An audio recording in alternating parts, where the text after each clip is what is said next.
आइए, last class में हम लोगों ने कैपिटल मार्केट और सिक्योरिटी लॉ का पूरा दिल्ली दर्शन किया था। यानी कि कोई चैप्टर स्टार्ट नहीं किया था, कोई टॉपिक स्टार्ट नहीं किया था। हम लोगों ने देखा था कि हमारा जो ये सब्जेक्ट है वो कितना खतरनाक है, कितना भयंकर है।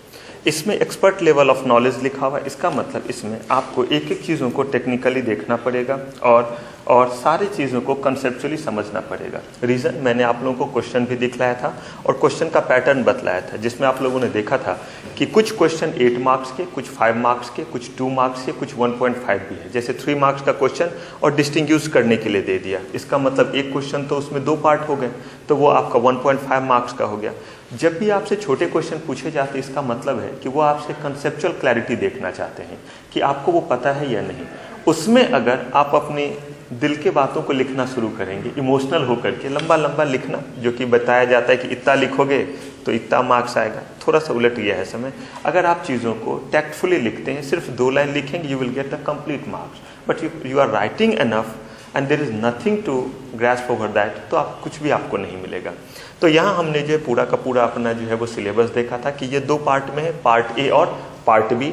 पार्ट ए 60 मार्क्स का है और पार्ट बी हमारा जो है ये 40 मार्क्स का है। और मैंने आपसे ये भी कहा था कि इसमें पार्ट ए और पार्ट बी का जो कॉम्बिनेशन किया गया है, इसमें उन्होंने क्या किया है, कुछ चैप्टर जिसका रेलिवेंसी पार्ट ए में है उसके एक पोर्शन को पार्ट बी में डाल दिया गया है। हम लोग क्या करेंगे, जिस चीज़ का यूटिलिटी एक साथ है उसे हम एक साथ पढ़ेंगे और अपने सीक्वेंस बनाएंगे और हम उस ऑर्डर में पढ़ेंगे ताकि हम चीज़ों को पूरे तरह से जान लें। At the end of the day जब हमारा कोर्स खत्म होगा, पार्ट ए पार्ट बी और इससे काफ़ी ज़्यादा हम पढ़ चुके रहेंगे। सारी चीज़ों को प्रैक्टिकली थ्योरेटिकली एग्जाम में कैसे लिखा जाए जान चुके रहेंगे।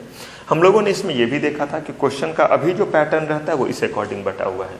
यानी कि पार्ट ए से 4 क्वेश्चन पूछे जाते हैं। सिर्फ क्वेश्चन नंबर 2 में आपके पास ऑप्शन रहता है कि आप किसी एक को पिक कर सकते हैं, अदरवाइज सारे क्वेश्चन कंपलसरी है। पार्ट बी में आपके पास क्वेश्चन नंबर 6 में ऑप्शन है कि या तो आप 6 का आंसर दें या 6A का आंसर दें, क्योंकि यहाँ पे आपके पास 2 है। इसके बाद हमने इसमें स्ट्रैटेजी तय किया था कि हमारा स्ट्रैटेजी क्या रहेगा, कैसे हम इस सब्जेक्ट को पढ़ेंगे। मैंने आपको बतलाया था कि जो भी हमारा क्लास नोट्स रहेगा, जो भी आप क्लास में प्रोजेक्टर पे देखेंगे, कम से कम उसका 4 टाइम्स रिवीजन करना है। जिस भी दिन आप क्लास करेंगे उस क्लास का रिवीजन उसी दिन 20 से 30 मिनट्स में घर पे होना चाहिए। इसके बाद जो भी आपको बुक दिए जाएंगे इंस्टीट्यूट के तरफ से, हमारे तरफ से, उस बुक के सिर्फ उन पेजेस को पढ़ना है जो मैं आपको प्रिस्क्राइब करूंगा। बुक तब तक लाने की रिक्वायरमेंट नहीं, आप लाएं, बड़ी अच्छी बात है, आप कैरी कर सकते हैं, लेकिन जिस दिन मैं कहूँ उस दिन कंपलसरी रहेगा। अदरवाइज मुझे बुक की रिक्वायरमेंट क्लास में नहीं रहेगी, क्योंकि मेरे पास ऑलरेडी सब कुछ टेक्नोलॉजी के फॉर्म में है, मैं आपके सामने वो दिखला सकता हूँ। इसके अलावा आपका जो स्टडी मैट है उसके बारे में मैंने डिस्कस किया था कि स्टडी मैट में जो भी दिया हुआ है उन सारी चीज़ों में से जो जो अच्छी चीज़ें उसे मैंने अपने बुक में और क्लास में डाल दिया है, क्लास नोट्स में डाल दिया है। इसलिए आपको कहीं भी स्टडी मैट पढ़ने की रिक्वायरमेंट नहीं है। ये मैं नहीं बोल रहा हूँ कि स्टडी मैट को फाड़ के फेंक दीजिएगा। एक तो वो ज़्यादा अपडेट नहीं रहता है, आपका काफ़ी पुराना रहता है। जब आप उस पर डेट देखेंगे ना, तो डेट देखिएगा शायद 15 का ही होगा, सम ईयर 15 का होगा। तो उसे आपको रखना है, उसे आपकी मर्जी, आप पढ़ना चाहें तब पढ़िएगा जब मेरे क्लास नोट्स का 4 टाइम रिवीजन हो जाएगा और जो पेजेस मैंने बतलाए वो पेजेस मेरे बुक से हो जाए। उसके बाद जो मर्जी वो आप पढ़िए। इसके अलावा स्कैनर आपको नहीं देखना है। रीज़न ये है कि स्कैनर में आंसर गलत होते हैं। सारे क्वेश्चन मैं क्लास में करवाऊँगा। अभी तक यानी कि दिसंबर 2013 में आपका सिलेबस इंट्रोड्यूस हुआ है, नया कोर्स। वहाँ से लेकर के दिसंबर तक का जो भी एग्ज़ाम आपसे ठीक पहले बीता है, वहाँ तक के सारे क्वेश्चंस को हम लोग खुद से करेंगे। यानी कि क्वेश्चन आपके सामने होगा, आंसर हमारे क्लास नोट्स में ऑलरेडी अवेलेबल होगा, आप बस वहाँ पे उसे रेफरेंस करते चले जाएंगे। ये पैटर्न रहेगा। चलिए, तो यहाँ तक इन सारे बातों को हम लोगों ने जो है ऑलरेडी डिस्कस कर लिया था। ये सारा कुछ हम लोगों ने पिछले एपिसोड में कर लिया था। अब हमारा जो ये कोर्स है, इस कोर्स में मैंने आपसे कहा था कि चीज़ों को कैसे पढ़ाना ये मेरे ऊपर छोड़ दीजिए कि कौन सा इसमें से चैप्टर पहले कौन सा बाद में रहेगा, पहले पार्ट ए आएगा या पहले पार्ट बी आएगा। अगर ऐसे आप पढ़ेंगे तो ऐसे में सिक्योरिटी लॉ बहुत टेढ़ा पेपर है। इसे देखिएगा ना, हम लोग इस कहानी के अंदाज में पढ़ेंगे कि सब कुछ आपके दिमाग में रहेगा और सारा सिलेबस भी होता चला जाएगा। हम जो पहला हमला करने वाले हैं वो पहला हमला हम यहाँ से करेंगे, यहाँ से शुरुआत करेंगे और ऑटोमेटिकली देखिएगा इस पे मूव करके चले आएंगे। और उसके बाद जैसे जैसे हमारा सिलेबस होता जाएगा फिर मैं बीच बीच में ये आपको दिखलाता रहूँगा और इस पर हम टिक लगाते चले जाएंगे कि कौन कौन सा चैप्टर हम लोगों ने अपने सिलेबस और स्टडी मैट के अकॉर्डिंग कर लिया, ताकि आपको तसल्ली हो जाए कि भाई चलो सारे चीज़ पे टिक लगते चले जा रहे हैं। ठीक है, तो पहला हमला हमारा होगा फाइनेंशियल सिस्टम पे, और ये जो हमारा है कैपिटल मार्केट इंस्ट्रूमेंट, इस पे हम करेंगे पहला हमला। ठीक है, चलिए तो शुरुआत करते हैं फाइनेंशियल सिस्टम से।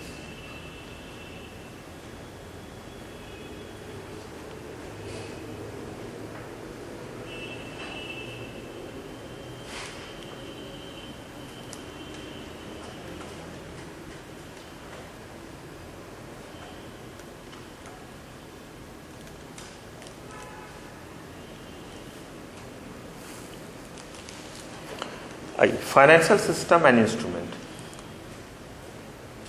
जो भी चीज़ स्क्रीन पे रहेगा, जो भी चीज़ मैं लिखने के लिए कहूँगा, एक एक चीज़ लिखना रहेगा। और मैंने पहले ही बोला था आपको क्लास में एक कॉपी लाना है, रजिस्टर वाली कॉपी, ताकि उसमें डायग्राम वगैरह आप ढंग से जो है वो बना सके और उसमें आपको दिक्कत ना है।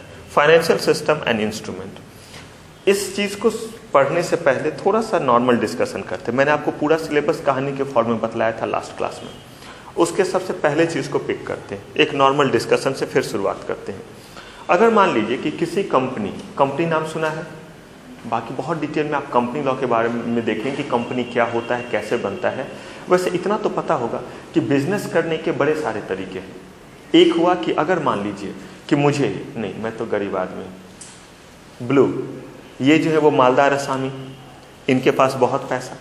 अगर इनके पास बहुत पैसा तो ये क्या करते हैं, खुद से जो है पैसे लगाते हैं, बिजनेस में पैसे लगाते हैं, यानी कि ज़मीन खरीदते हैं या रेंट पे लेते हैं, प्लांट मशीनरी सारा कुछ करते हैं और प्रोडक्ट बनाना शुरू करते हैं। मान लीजिए वो प्रोडक्ट जो है वो कुछ भी हो सकता है।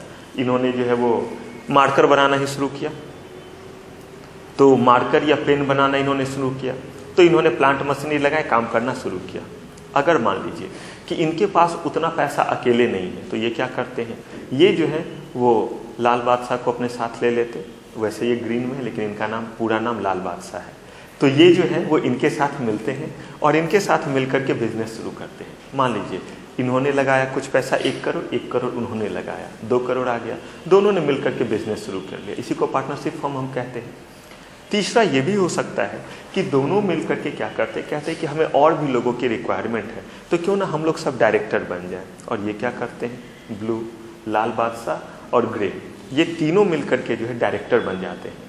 पिंक को भी ले लेते हैं। अब ये 4 कंपनी के बोर्ड ऑफ डायरेक्टर हैं, ये चारों कंपनी के बोर्ड ऑफ डायरेक्टर में हैं और इन्होंने अपने अपने पैसे लगाए, तो कंपनी के फॉर्म में ये आ गए। अब इन्हें लगता है कि सिर्फ इन चारों के पास जो पैसा वो सफिशिएंट नहीं है, ये चाहते हैं आम पब्लिक से पैसा लेना। पॉसिबल?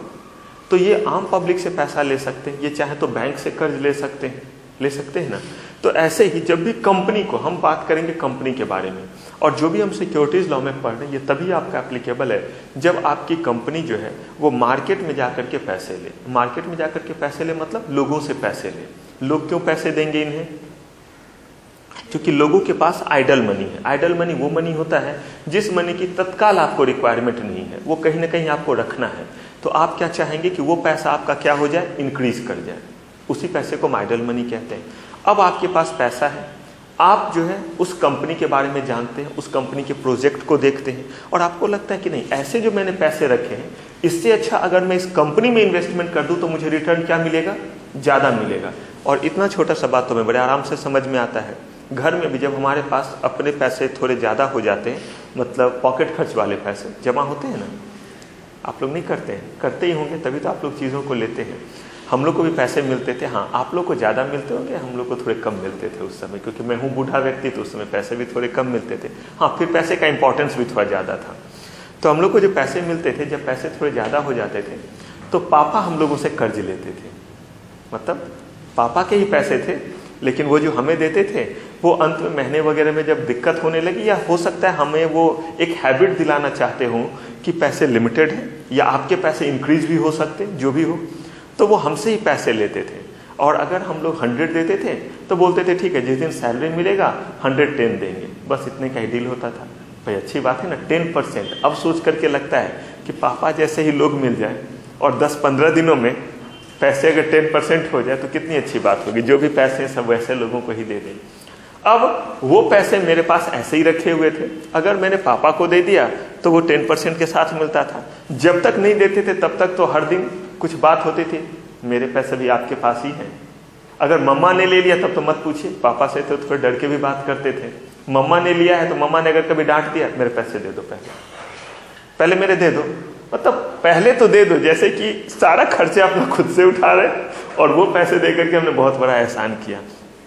वैसे ही आज के भी डेट में जब कंपनी को पैसे की रिक्वायरमेंट होती तो कंपनी उन लोगों तक पहुंचना चाहती जिन लोगों के पास क्या है, आइडल मनी है। और जिनके पास आइडल मनी है वो पैसे लगाने से पहले ये तो सोचेंगे, अगर मान लीजिए मम्मा ने भी पैसा मांगा, पापा ने भी मांगा, मम्मा कहती है कि 100 के 105 दूंगी, पापा कहते हैं 100 के 110, किनको देंगे?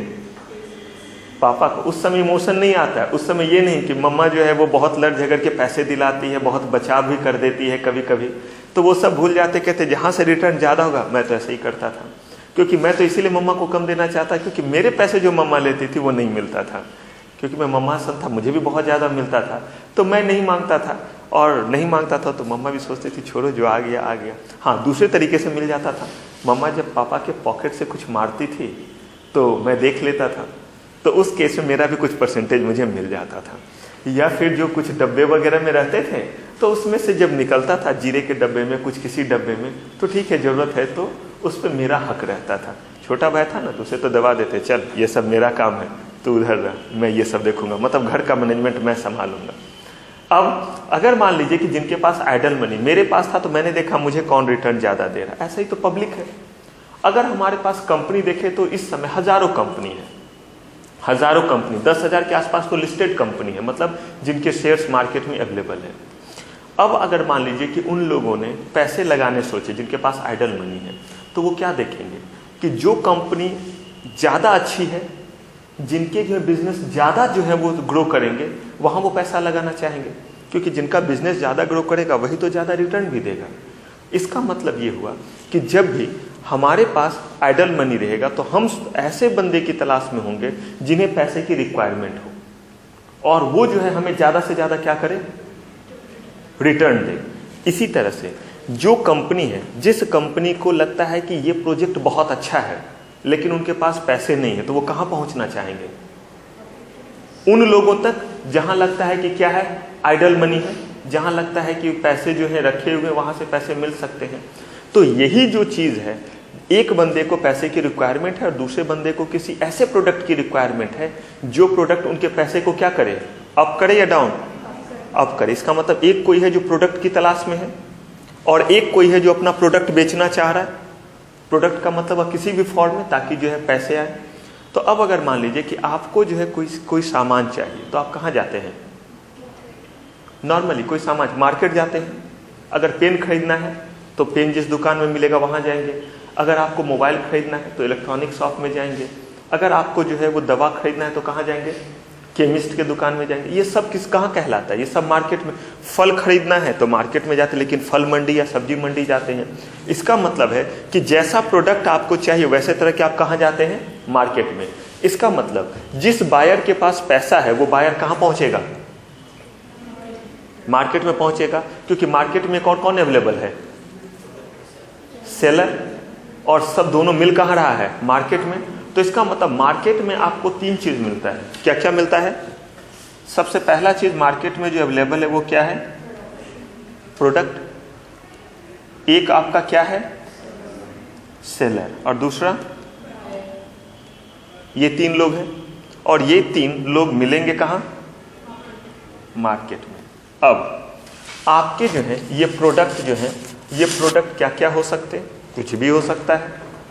पेन हो सकता है, ये प्रोडक्ट मोबाइल हो सकता है, ये प्रोडक्ट आपका जो है वो मेडिसिन हो सकता है, ये प्रोडक्ट आपका फ्रूट्स हो सकता है। ऐसा ही होगा ना, डिफरेंट डिफरेंट तरह का चीज़।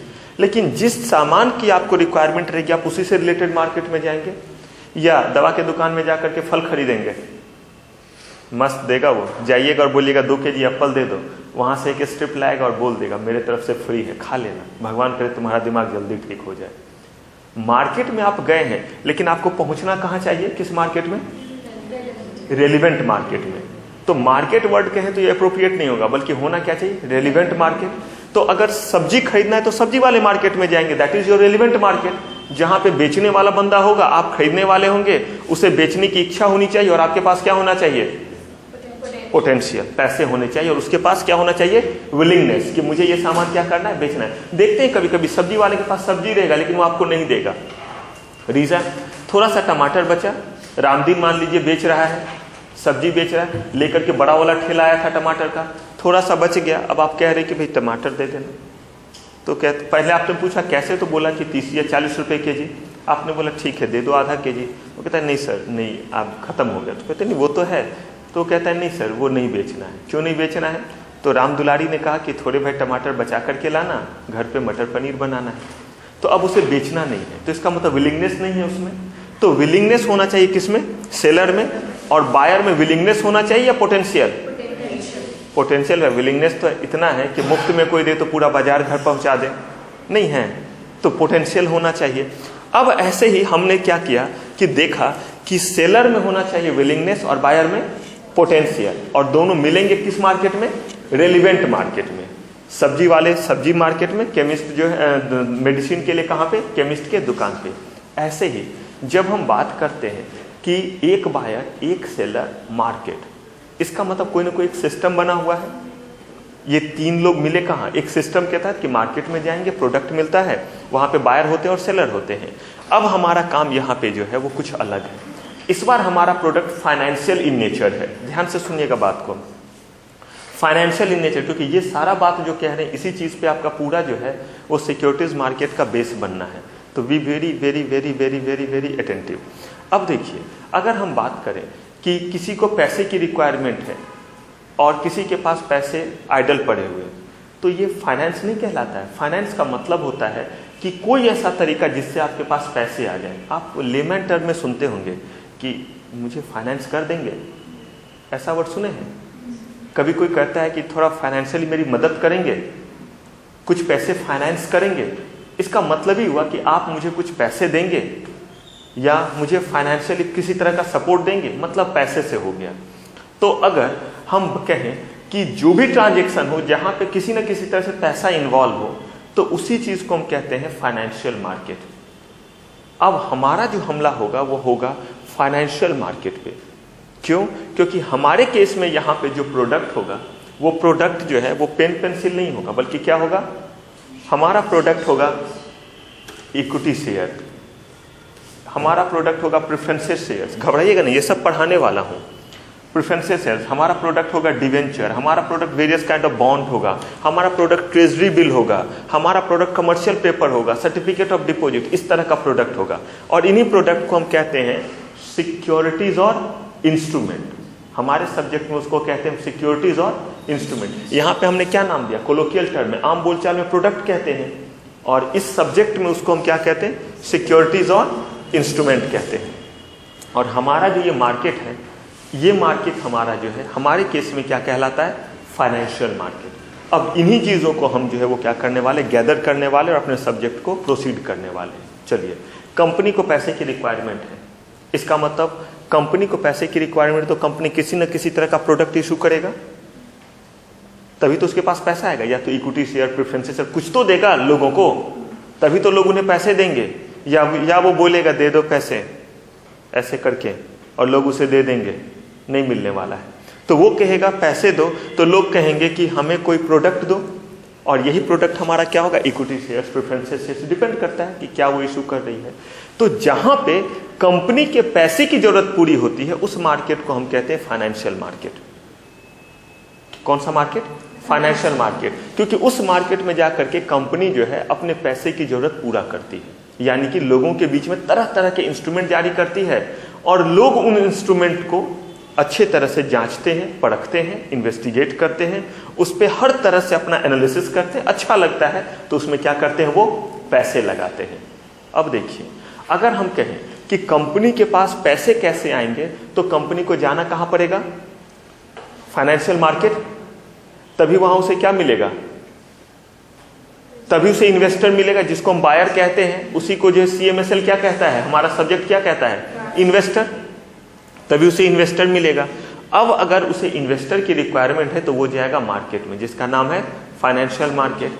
लेकिन मुझे एक चीज बताइए, कंपनी ने कहा कि मैं जो है वो इक्विटी शेयर इशू करूंगा। देखिए, मैं कोशिश करूंगा कि कम से कम ऐसा चीज आपके सामने है जो आपने नहीं सुना हो, लेकिन फिर भी कभी कभी क्या होता है कि कितना भी आप चाहिए कि हर चीज आपको वैसे बताया जाए जो आप पहले नहीं जान रहे हो तो वो बीच में ना आए, फिर भी कोई ना कोई वर्ड आता ही है। तो उस वर्ड पे परेशान नहीं होंगे, आने वाले दिनों में वो क्लियर हो जाएगा। जैसे देखिएगा ना, इक्विटी शेयर क्लास शुरू होगी ना, देखिए कितना लंबा चौड़ा इक्विटी शेयर पे बात करेंगे। प्रेफरेंसेस शेयर्स, इतने तरह के टाइप क्या होता है सब बतलाया जाएगा, लेकिन अभी तो वो बीच में आएगा ही ना, तभी तो हमारा जो है वो कहीं ना कहीं से शुरुआत होगा। इसलिए मैंने कहा क्रोनोलॉजी ऐसा रखा जाएगा कि जो चीज़ बाद में आना है जितना कम हो सके उसका हम क्या करें, इस्तेमाल करें, और जिन चीज़ों को पढ़ते जाएंगे अगले वाले चैप्टर में उसे हम क्या करते जाएंगे, यूज़ करते जाएंगे। चलिए, तो अब देखिए, हमारे यहाँ जो भी कंपनी है उनको पैसे की रिक्वायरमेंट है, तो पैसे की रिक्वायरमेंट के लिए हमारा जो मंडी है उसका नाम क्या है, फाइनेंशियल मार्केट। ठीक है, फाइनेंशियल मार्केट में पहुंचा तो फाइनेंशियल मार्केट में अपने किसी न किसी इंस्ट्रूमेंट को लेकर के आएगा। बड़े सारे इंस्ट्रूमेंट है, ये पूरा एक चैप्टर है आपका। इंस्ट्रूमेंट जो है एक नहीं बल्कि 2 चैप्टर है, एक का नाम कैपिटल मार्केट इंस्ट्रूमेंट, एक का नाम मनी मार्केट इंस्ट्रूमेंट, सारा बतलाएंगे। ठीक है, तो इंस्ट्रूमेंट लाएगा। अब अगर मान लीजिए कि कंपनी इक्विटी शेयर इशू करती है या शेयर इशू करती है, थोड़ी देर के लिए मान लीजिए ये एक इंस्ट्रूमेंट है, इक्विटी शेयर इशू करती है, तो लोग उसमें पैसे लगाएंगे। कंपनी कहती है कि एक शेयर में 10 रुपए का दूंगा। ठीक, अब मान लीजिए कि ब्लैक के पास पैसा है, फेरारी के पास, ठीक है, इनके टी शर्ट पे फेरारी का सिंबल है। अब जो है वो फेरारी के पास जो है वो पैसा है, इनके पास है इस समय 1 लाख रुपए। 1 लाख रुपए में इनको कितने शेयर मिलेंगे? कंपनी 10 रुपए में 1 शेयर दे रही है, इनके पास कितने शेयर आ सकते हैं? बहुत टफ क्वेश्चन है। 1 लाख रुपए इनके पास है और कंपनी कितने में शेयर दे रही है? अगर दिक्कत हो तो बचपन में जो नहीं पढ़ते थे ऐसे कट्टम कुट्टी, तो वैसे कर सकते हैं और काउंट कर सकते हैं, इकाई, दहाई, सैकड़ा, हजार, 10,000। तो 10,000 इनको मिलेंगे कितने शेयर? 10,000 equity share. अब देखिए इन्होंने क्या किया, फेरारी ने, ये जरा सुनिए, इन्होंने अपने जेब से पैसा निकाला, ऐसे ऐसे करके काउंट किया, उसके बाद उसमें रबड़ लगाया, ऐसे करके जोर से उछाला। कंपनी का एमडी बैठा हुआ था, शानदार कैच लिया, इंडिया तो मैच हार गई, लेकिन फिर भी जो है एमडी ने बड़े अच्छे से क्या किया, कैच ले लिया।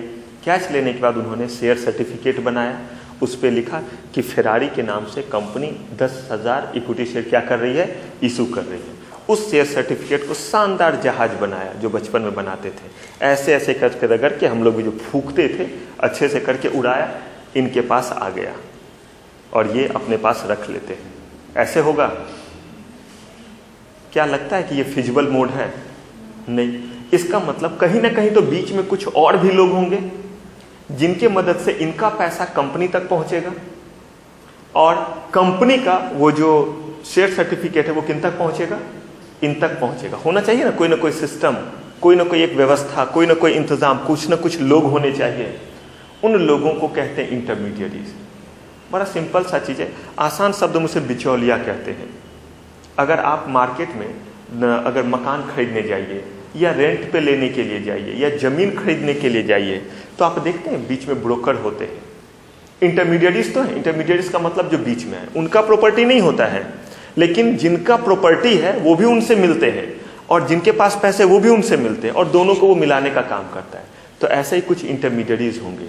अब यहाँ पे कहा गया कि जब तक एक पूरा का पूरा सिस्टम नहीं बनेगा तब तक जो है ना लोगों के पास शेयर्स आएगा और ना कंपनी के पास क्या पहुंचेगा, पैसा पहुंचेगा।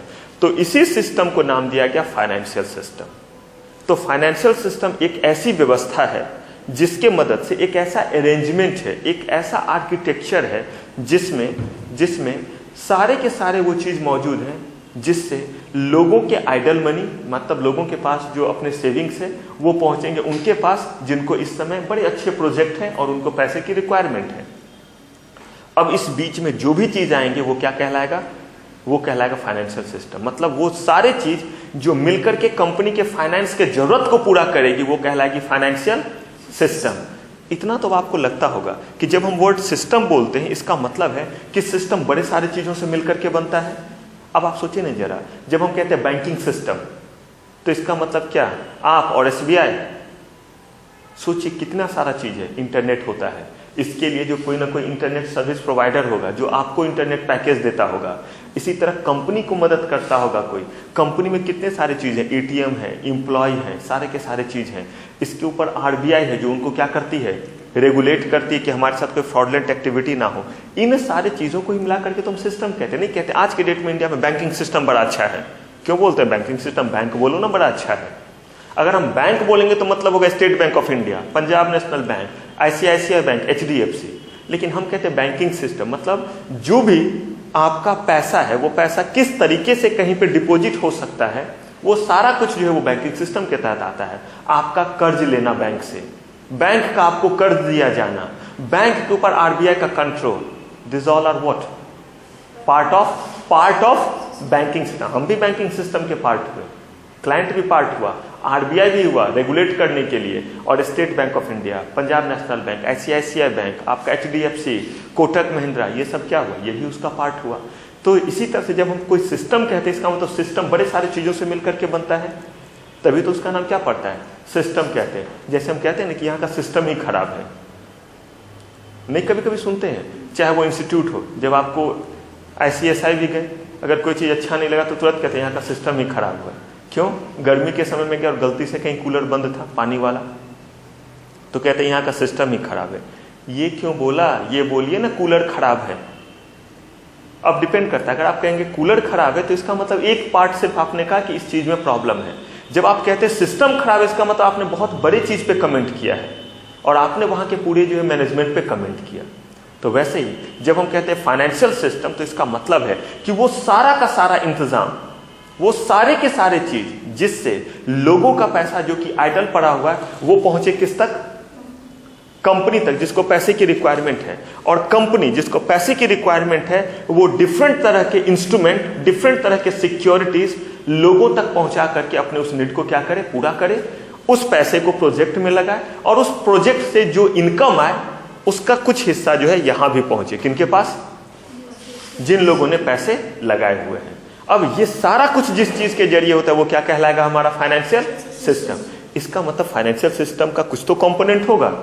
जब कोई चीज कुछ चीजों से मिलकर के बनता है तो ऑब्वियस सी बात है कि उसमें बड़े सारे चीज होंगे। तो ये सिंपल सा चीज है वो कहलाता है फाइनेंशियल सिस्टम। ये बात क्लियर है? अब देखिए यहां हम लोग ऐसे भी आगे बढ़ सकते थे कि चलो भाई फाइनेंशियल सिस्टम है, उसके कुछ कंपोनेंट होते हैं, लेकिन इतना जो मैंने भौंका है इसके पीछे एक ही मकसद है कि मुझे जरूरत होगी बहुत जगह उन चीजों को वापस लाने की, तो आप इस चीज को इसी तरह से दिमाग में रख पाए। अब लिखने के लिए ये सारा चीज नहीं रहेगा, लेकिन जब इतनी सारी बात दिमाग में रहेगी तब अगर कोई फाइनेंशियल सिस्टम वर्ड बोलेगा तो आपको इस चीज के लिए कुछ रटना नहीं पड़ेगा, दिमाग में सब कुछ क्लियर रहेगा और आप भी उसे इसी तरह से कुछ चेप सकते हैं। और जब तक ऐसा नहीं होगा तब तक जो है आप इस सब्जेक्ट में तो कम से कम हिलने वाले भी नहीं है। मैंने पहले ही बताया रिव्यू बोर्ड में हूं तो मुझे पता है कि ये सब्जेक्ट कितना दुखी करेगा, क्योंकि मैं ही दुखी करवाता हूं, तो इसीलिए ध्यान रखेंगे। फाइनेंशियल सिस्टम वर्ड क्लियर है? क्लियर। अब इसमें जानना है कि फाइनेंशियल सिस्टम में क्या क्या कंपोनेंट होता है, फाइनेंशियल सिस्टम बना है किन किन चीजों से। तो देखिए ये जो हमारा फाइनेंशियल सिस्टम है, आप जरा अंदाजा लगाइए तो किन किन चीजों से ये मिलकर के बनेगा। क्योंकि मैंने क्या बोला, फाइनेंशियल सिस्टम का मतलब एक ऐसा इंतजाम जिससे कंपनी के पैसे की जरूरत क्या हो जाए, पूरी हो जाए, लोगों के पास जो आइडल मनी है उसके बदले उन्हें अच्छा रिटर्न मिलने लगे, यही है सिस्टम। तो इसका मतलब वो कौन कौन से कंपोनेंट हैं जिसके रहने पे ही ये चीज हो सकता है। जरा सोचिए, पहला कंपोनेंट क्या हो सकता है इसका, इंटरमीडिएरीज। और एकदम दिमाग को ब्लॉक नहीं करेंगे, जो मन में आ रहा है जल्दी बोलिए। हाँ, मार्केट। अगर हम बड़े वर्ड में जाएं, क्योंकि अगर हम मार्केट बोल देंगे तो ऑटोमेटिकली क्या उसमें आ जाएगा, बायर सेलर आ जाएगा। तो एक तो मार्केट होना चाहिए और तीसरा कोई ना कोई प्रोडक्ट होना चाहिए, हाँ, जिसको हम इंस्ट्रूमेंट कहते हैं, सिक्योरिटीज और इंस्ट्रूमेंट कहते हैं। तो ये ब्रॉड कैटेगराइजेशन है। ऐसे और भी बड़े सारे चीज हो सकते हैं फाइनेंशियल सिस्टम में, लेकिन मैं कह रहा हूं कि मुख्य रूप से जिसको कहते हैं ब्रॉड मेन कंपोनेंट। तो फाइनेंशियल सिस्टम हमारा बना है तीन चीजों से। पहला क्या है, फाइनेंशियल मार्केट। यानी कि मैं कह रहा हूं कि फाइनेंशियल सिस्टम एक ऐसा इंतजाम है जिसके जरिए कंपनी के पैसे की जरूरत पूरी होगी और लोगों का जो आइडल मनी है वो पहुंचेगा उस जगह जहां पे उन्हें अच्छे रिटर्न मिलेंगे। तो इसका मतलब इनमें से कोई भी एक कंपोनेंट मिसिंग है तो कंपनी की पैसे की रिक्वायरमेंट पूरी नहीं होगी। मेरा ये बात अप्रूव होना चाहिए। यहाँ पे मार्केट नहीं है, कहाँ जाएगा? अगर मार्केट ही कुछ नहीं है तो फिर ये जाएंगे कहाँ? बायर, कहाँ सेलर, कहाँ प्रोडक्ट? कुछ भी नहीं होगा। तो इसका मतलब कोई ना कोई मार्केट होना चाहिए। तो मार्केट जो है, जिसका नाम हमने क्या दिया? Financial market. मैंने कहा ना कि मार्केट जब भी हम कहते हैं तो हमें रेलिवेंट मार्केट कहना चाहिए। मैं कहता हूं मैं मार्केट जा रहा हूं, अब देखिए इसका मतलब क्या होता है कि घर से निकल गए तो इसका मतलब कहां? अब मार्केट। अब उस मार्केट में लोग पूछते हैं मार्केट में कहां? तो कहते हैं कि दुकान पे जा रहा हूं दवा लेने के लिए, यानी कि मेडिसिन शॉप, ये भी मार्केट हुआ। वहीं पे दूसरा बंदा भी है, वो कह रहा है कि शोरूम जा रहा हूं रिबॉक के। दोनों ने मार्केट कहा था, और जब फिर पूछा गया तो दोनों ने क्या किया? स्पेसिफाई किया। तो इसका मतलब यही जो हमारा रेलिवेंट मार्केट है उसी का नाम यहाँ पे क्या नाम दे दिया हमने? Financial market. क्यों? क्योंकि हम फाइनेंशियल सिस्टम की बात कर रहे हैं ना, फाइनेंस की नीड पूरी होनी है। तो जाएंगे कहाँ पे? फाइनेंशियल मार्केट में जाएंगे। और उस फाइनेंशियल मार्केट में हम क्या करेंगे? प्रोडक्ट। ये प्रोडक्ट का नाम क्या होगा? सिक्योरिटीज और instrument, various kind of securities instrument. लेकिन इसके लिए हमें मदद किसकी पड़ेगी? इंटरमीडिएरीज की। देखिएगा वो बहुत लंबा चौड़ा प्रोसेस बतलाऊं कैसे कंपनी शेयर इशू करती है। उस बीच में मर्चेंट बैंकर का नाम बोलूंगा, अंडरराइटर बोलूंगा, उसके लिए मैं स्टॉक ब्रोकर वर्ड इस्तेमाल करूंगा, डिवेंचर ट्रस्टी इस्तेमाल करूंगा, पोर्टफोलियो मैनेजर वर्ड इस्तेमाल करूंगा, बड़े सारे वर्ड। वो खुद आपका एक चैप्टर है। इंटरमीडिएरीज जो है उसका नाम है, पूरा नाम कैपिटल मार्केट इंटरमीडिएरीज, और वो आपका लंबा चौड़ा चैप्टर है। ये जो आप प्रोडक्ट देख रहे हैं जिसको हम कहेंगे सिक्योरिटीज इंस्ट्रूमेंट, देखिएगा ये जब चैप्टर शुरू होगा बस तुरंत ही वो शुरू हो जाए, क्योंकि मार्केट बड़ा छोटा सा चीज़ होता है। उसमें आपका मनी मार्केट, कैपिटल मार्केट, बड़े सारे तरह के प्रोडक्ट आएंगे। चलिए तो प्रोडक्ट पे भी आएंगे। सबसे पहले जरा किसको समझ लेते हैं? फाइनेंशियल मार्केट को। तो अब हम पढ़ने जा रहे हैं फाइनेंशियल सिस्टम। और इस फाइनेंशियल सिस्टम के कितने component? 3 component, financial market, product और इंटरमीडिएरीज। ये 3 हमारे क्या हो गए? कंपोनेंट हो गए। जिसमें से मैंने बोला ये बाद में पढ़ेंगे, पहले इसको पढ़ेंगे, फिर इसको पढ़ेंगे, और इसको बहुत बाद में पढ़ेंगे, क्योंकि बीच में कुछ और चैप्टर बतलाएंगे तो इसमें मजा और आएगा। चलिए पहले पढ़ते हैं किसको? फाइनेंशियल मार्केट को। तो जब हम बात करते हैं फाइनेंशियल मार्केट का, तो फाइनेंशियल मार्केट का मतलब है पैसे की जरूरत पूरी करने के लिए वो मार्केट है। अब देखिए एक एग्जाम्पल, अभी कुछ मत लिखिएगा, सिर्फ मेरे बात को सुनिएगा, उसके बाद मैं टाइम दूंगा इसको लिखने के लिए, यहाँ से बोर्ड लिखना रहेगा। अब देखिए, अगर मान लीजिए मैं एक कंपनी हूँ, छोड़िए कंपनी को, मेरे ऊपर ही आइए, इंडिविजुअल के ऊपर। मैं आपको कहता हूँ मैं आज घर से निकला मान लीजिए, और मेरा वॉलेट घर पे छूट गया, वॉलेट छूट गया, पर्स घर पे छूट गया। अब मैं यहाँ आया, मैं आया तो नन्हे मुन्ने बच्चे को बोला कि मुझे पैसे दीजिएगा। तो ये तन के बोलते क्यों? मैंने बोला कि मेरे वॉलेट घर पे छूट गए हैं, आप मुझे पैसे दे दीजिए। तो इन्होंने पूछा कितने पैसे चाहिए? तो मैंने कहा कि मुझे जो है वो 200 रुपये दे दीजिए। ये कहते 200 रुपये क्या कीजिएगा? मैं कहता हूँ घर जाना भी रहेगा। तो ये कहते कौन सा आप हवाई जहाज़ से घर जाएंगे कि आपको 200 रुपये चाहिए? आराम से यहाँ से मेट्रो कीजिएगा, उसके बाद वैसे भी केजरीवाल जी ने कहा ऑड इवन की इस्तेमाल करना है, पब्लिक ट्रांसपोर्ट लीजिएगा, घर पहुँच जाइएगा, 100 रुपये बहुत है। मैंने बोला ठीक है, अब है ही नहीं तो मैंने बोला ठीक है, जो है देना है दीजिए। इन्होंने कहा वापस कब कीजिएगा? मैंने कहा कि अगले दिन जब आप आएंगे क्लास के लिए, तो डे आफ्टर टुमारो जब आपका क्लास रहेगा तो मैं आपको दे दूंगा। अल्टरनेट डे पे आपकी क्लास रहती है इस सब्जेक्ट की। मैंने कहा मैं आपको दे दूंगा परसों। इन्होंने कहा ठीक है, आपको मैं 100 रुपये दे रही हूँ, आप मुझे जो है वो परसों क्या दे दीजिए? आप मुझे जो है वो 110 रुपये दे दीजिएगा। मैंने कहा मैंने तो 100 लिए। उन्होंने कहा 100 लिए हैं तो इसीलिए तो 110 देना है, क्योंकि 10 रुपया क्या हो गया? इंटरेस्ट हो गया। क्या इन्होंने रेट चार्ज किया? 10% फॉर 2 days ओनली। ठीक है, कोई बात नहीं है, मेरी ज़रूरत थी, मैं मान गया। परसों मैं आकर के इनको 10 रुपये दूंगा या पूरे 110 दूंगा? 110 दूंगा। अब मैंने इनको पैसे दे दिए। अगर मान लीजिए ये पैसा मैं इनसे लेता और ये पैसा इनसे लेता 5 महीने के लिए, और ये मुझे कहते कि ठीक है सर 5 महीने बाद आप देना, लेकिन आप हर महीने मुझे क्या करना? हर महीने मुझे 10% इंटरेस्ट जरूर दे देना। तो इस केस में पहले मंथ में मुझे कितना देना पड़ता? मैंने इनसे 100 रुपये लिए और इंटरेस्ट रेट क्या लगाया इन्होंने? 10। तो पहले महीने में इन्हें कितना दूंगा? 10 रुपये, दूसरे महीने में 10 रुपये, तीसरे महीने में 10 रुपये, चौथे महीने में 10 रुपये, 5वें महीने में 10 रुपये, लेकिन अब 5वें महीने मुझे इनका क्या देना पड़ेगा, ये 100 भी तो देना पड़ेगा, क्योंकि इन्होंने मुझे 5 महीने के लिए पैसे दिए और कहा मेरा इंटरेस्ट हर महीने का 10 रुपया रहेगा। तो 5वां महीना जब खत्म होगा तो ये 50 तो मैंने इनको दे ही दिए, ये तो इंटरेस्ट के थे, इनका प्रिंसिपल अमाउंट भी दूंगा। और जब वो प्रिंसिपल अमाउंट दे दिया तो मेरा इनका नाता रिश्ता खत्म, अब मैं इनका कर्जदार नहीं रहा। तो देखिए यहाँ पे मेरे पैसे की जरूरत कितने दिनों की थी, 5 महीने। कैसे आपने तय किया कि मुझे पैसे की जरूरत 5 महीने की थी? क्योंकि मैंने प्रिंसिपल अमाउंट कितने दिन में वापस किया, 5 महीने में। ऐसा तो नहीं कि मैंने इनको पहले महीने कोई पैसे नहीं दिए, पैसे जरूर मैंने इनको देना शुरू कर दिया, लेकिन जिस दिन मैं इनका पूरा का पूरा प्रिंसिपल अमाउंट भी वापस कर दूं तो इसका मतलब है कि मेरे पैसे की रिक्वायरमेंट क्या हो गई, पूरी हो गई। अब इनका सारा पैसा मैंने वापस कर दिया, तो ये 5 महीने के लिए लिया। अब ऐसा भी तो हो सकता है कि मुझे पैसे की रिक्वायरमेंट थोड़ी ज्यादा दिनों के लिए हो। अब अगर ज्यादा दिनों के लिए पैसे की रिक्वायरमेंट, मैं इनसे ही पैसे लेता हूं और इस बार मैं इनसे पैसे लेता हूं, मान लीजिए कि 3 साल के लिए। मैं कहता हूं मुझे मकान खरीदना है, मुझे पैसे दीजिए, तो ये मुझे पैसे देते हैं। ये हैं, और भी बहुत सारे लोगों से लेता हूं। अब ये जो 3 साल है, इस 3 साल तक मैं इनको कोई पैसे दूंगा या नहीं दूंगा? 10% का जो इंटरेस्ट है वो तो इनको देता ही रहूंगा, लेकिन अब जो इनका प्रिंसिपल अमाउंट है वो कब वापस होगा, 3 साल बाद होगा। इसीलिए कहेंगे कि 3 साल के लिए मैंने पैसे लिए। ऐसे ही कंपनी को पैसे की रिक्वायरमेंट अलग अलग टाइम के लिए होती है। कभी कभी कंपनी का नीड जो है 2 दिन में पूरा हो जाएगा, कभी कंपनी का 2 महीने में, कभी कंपनी का 6 महीने में। मान लीजिए कि कंपनी को इस समय रॉ मटेरियल खरीदना है, बड़ा अच्छा कंसाइनमेंट मिला है, बहुत अच्छा ऑर्डर मिला है, लेकिन कंपनी के पास उतने पैसे नहीं है कि क्या खरीदे, रॉ मटेरियल। तो वो सिर्फ रॉ मटेरियल खरीदने के लिए मार्केट में जाती है और पैसे लेती है। अब तो डिपेंड करता है जिस तरह के इन्वेस्टर्स, उस तरह का जो है उनका क्या रहेगा एक्सपेक्टेशन। तो अलग अलग तरह के इन्वेस्टर है, कुछ लोग ज्यादा दिनों के लिए पैसे देना चाहते हैं, कुछ लोग ज्यादा दिनों के लिए पैसे नहीं दे सकते हैं। तो कंपनी उन्हीं जगह तक पहुंचेगी, उसी जगह पहुंचना है। ध्यान से सुनिएगा, कंपनी को उसी जगह पहुंचना है जहां पे कम दिनों के लिए पैसे देने वाले हों।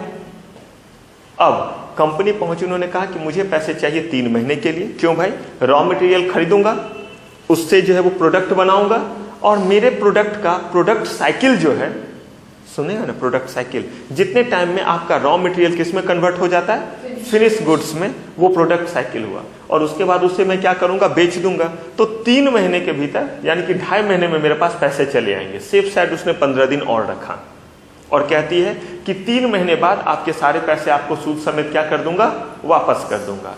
तो ये छोटे टाइम के लिए ऐसा नीड हो सकता है या नहीं, कंपनी को हमेशा होता रहता है। इसी को हम लोग कहते हैं कि वर्किंग कैपिटल के लिए कंपनी पैसे लेती है। सुने होंगे ये वर्ड कि कंपनी को रॉ मटेरियल वगैरह खरीदना। ऐसा भी तो हो सकता है कि एक कंपनी है और वो कंपनी जो है वो पेट्रोल एक्सट्रैक्शन का प्लांट लगाना चाहती है, पॉसिबल, जिससे पेट्रोल वगैरह निकाला जाता है।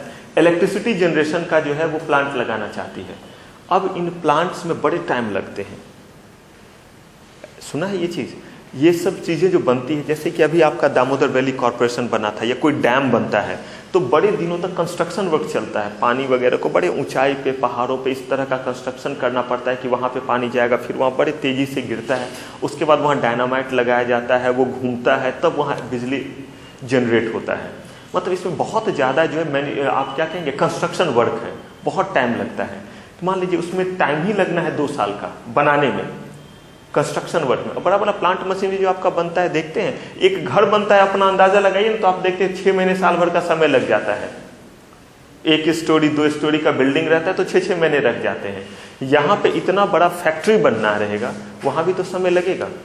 तो ऐसे केस में यहाँ तो जेस्टेशन पीरियड ही ज्यादा होगा। जेस्टेशन पीरियड कहते हैं जिस दौरान कोई प्रोडक्शन नहीं होगा, सिर्फ और सिर्फ जो है वो क्या लगता रहेगा, प्लांट मशीनरी लगता रहेगा। तो अगर प्रोडक्ट को बनाने से पहले 2 साल का समय लगता है, तो कंपनी पैसे कब वापस कर पाएगी? जब प्रोडक्ट बनने लायक पहले प्लांट मशीनरी तो लग जाए, उसके बाद प्रोडक्ट बनाएगी, मार्केट में बेचेगी, तब ना पैसे आएंगे। अभी कहां से आएंगे? तो इसका मतलब कंपनी को ज्यादा दिनों की भी पैसे की रिक्वायरमेंट हो सकती है। अब देखिए, यही मैं मार्केट को बांटने जा रहा हूं। ये तो हमने जान लिया कि जो पैसे की रिक्वायरमेंट है, इस रिक्वायरमेंट के लिए कंपनी किस मार्केट में जाएगी? फाइनेंशियल मार्केट में। लेकिन पैसे की रिक्वायरमेंट कम दिनों के लिए भी हो सकती है और ज्यादा दिनों के लिए। मुझे एक बात बताइए, याद रखिएगा, किसी चीज को रटना बस नहीं है। कम और ज्यादा अपने आप में एक जो है वो सब्जेक्टिव टर्म है। सब्जेक्टिव टर्म क्या होता है? जो कि हर आदमी के अकॉर्डिंग बदले, उसको सब्जेक्टिव कहते हैं। ऑब्जेक्टिव का मतलब हो सकता है जो फिक्स है, जैसे नहीं कहते ऑब्जेक्टिव क्वेश्चन है इसका आंसर वही होगा, लेकिन सब्जेक्टिव में देखते हैं कोई बंदा कुछ और लिखता है, कोई कुछ और लिखता है, मतलब मेन कंटेंट सेम रहेगा लेकिन लिखने का तरीका बदल सकता है। इसी तरह से कोई चीज़ सब्जेक्टिव है, इसका मतलब क्या है? अलग अलग हो सकता है। हो सकता है कम का मतलब किसी के लिए बहुत कम हो, जैसे मान लीजिए कि मेरे लिए बोला जाए कि जो है वो कम क्या और ज़्यादा क्या। मान लीजिए मेरे लिए बोला जाए कि 1000 रुपये क्या है, कम है या ज़्यादा है, मैं तो बोलूँगा मैं तो गरीब आदमी, मेरे लिए तो बहुत ज़्यादा है ये। अब अगर मान लीजिए इनको बोला जाए कि 1000 रुपये, ये बोलेंगे ये तो ऐसे ही उड़ाते हैं। तो हो सकता है 1000 रुपये इनके लिए क्या हो? कम हो, और मेरे लिए 1000 रुपये क्या हो? ज़्यादा। तो मेरे लिए ज़्यादा होने लगे, नहीं बहुत ज़्यादा पैसा नहीं सुनते। कोई कोई कहेगा कि नहीं यार इसमें तो बड़े पैसे लग रहे हैं, और आप कभी कभी सुनते तो या तो कभी आपको हंसी लगता है या कुछ और लगता है, या आपके वेवलेंथ से मैच करता है, आपको लगता है नहीं सही कह रहा है। अब दुकान में गए, किसी ने देखा कितने का ये है, 3000 का। 3000 का एक ड्रेस बहुत महंगा है। कोई दूसरा कहते हैं 3000 का कुछ और दिखाओ, हाई रेंज दिखाओ। अलग अलग लोग हैं, अलग अलग उनका क्या है, नीड है, अलग अलग फाइनेंशियल कैपेसिटी, पेइंग कैपेसिटी है। तो ऐसा ही जब मैं कहूं कि कम दिनों के लिए, ज्यादा दिनों के लिए, तो कैसे डिफाइन कीजिएगा कम और ज्यादा? क्योंकि हम तो लॉ पढ़ रहे हैं, लॉ में तो एक क्या होगा, लाइन ऑफ डिमार्केशन, सबके लिए एक जैसा। तो कब पैसे, कंपनी को कम दिनों के लिए पैसे चाहिए और कभी कंपनी को ज्यादा दिनों के लिए चाहिए, तो कहा कि भाई डिफाइन तो कर कि कितने दिन के लिए लेगा, तो कहेंगे कि शॉर्ट टर्म, और कितने दिन के लिए लेगा तो हम क्या कहेंगे, लॉन्ग टर्म। कहीं तो डिफाइन करना पड़ेगा कि लॉन्ग टर्म रिक्वायरमेंट है या शॉर्ट टर्म रिक्वायरमेंट। तो बोलेगा शॉर्ट टर्म, तो बोलेगा शॉर्ट टर्म मतलब, तो शॉर्ट टर्म मतलब शॉर्ट। शॉर्ट मतलब कितना शॉर्ट, इतना इतना इतना कितना, 2 महीने, 6 महीने, 4 साल, 5 साल, इस जन्म, अगले जन्म, कितने जन्म को वो बोलेगा शॉर्ट और कितने को बोलेगा लॉन्ग। तो बोला गया कि अगर कंपनी को पैसे की रिक्वायरमेंट जो है वो 1 साल से कम दिनों की है, फिर ध्यान से सुनिएगा, 1 साल से कम दिनों का मतलब हुआ कि इंटरेस्ट दे देगा या प्रिंसिपल अमाउंट भी वापस कर देगा, प्रिंसिपल अमाउंट। जब उनको नहीं कहते तेरा मेरा हिसाब क्लियर, अक्सर होता था ऐसा, पापा दे देते, बोलते थे लो अब हिसाब क्लियर है, और मम्मा से भी बात होता था तो कहते थे भाई अब तुम्हारा मेरा हिसाब इस महीने का क्लियर हो गया। या दूध वाले या कोई और होते थे, बीच बीच में भी उनको पैसे दिया करते थे, लेकिन जब महीने का अंत आता था तो उसके सारे के सारे हिसाब करके दे देते, तो बोलते चलो भाई अब हिसाब क्लियर। तो यही जब पूरे तरह से आप प्रिंसिपल अमाउंट दे देते हैं तो माना जाता है कि नीड वो क्या हो गया, पूरा हो गया।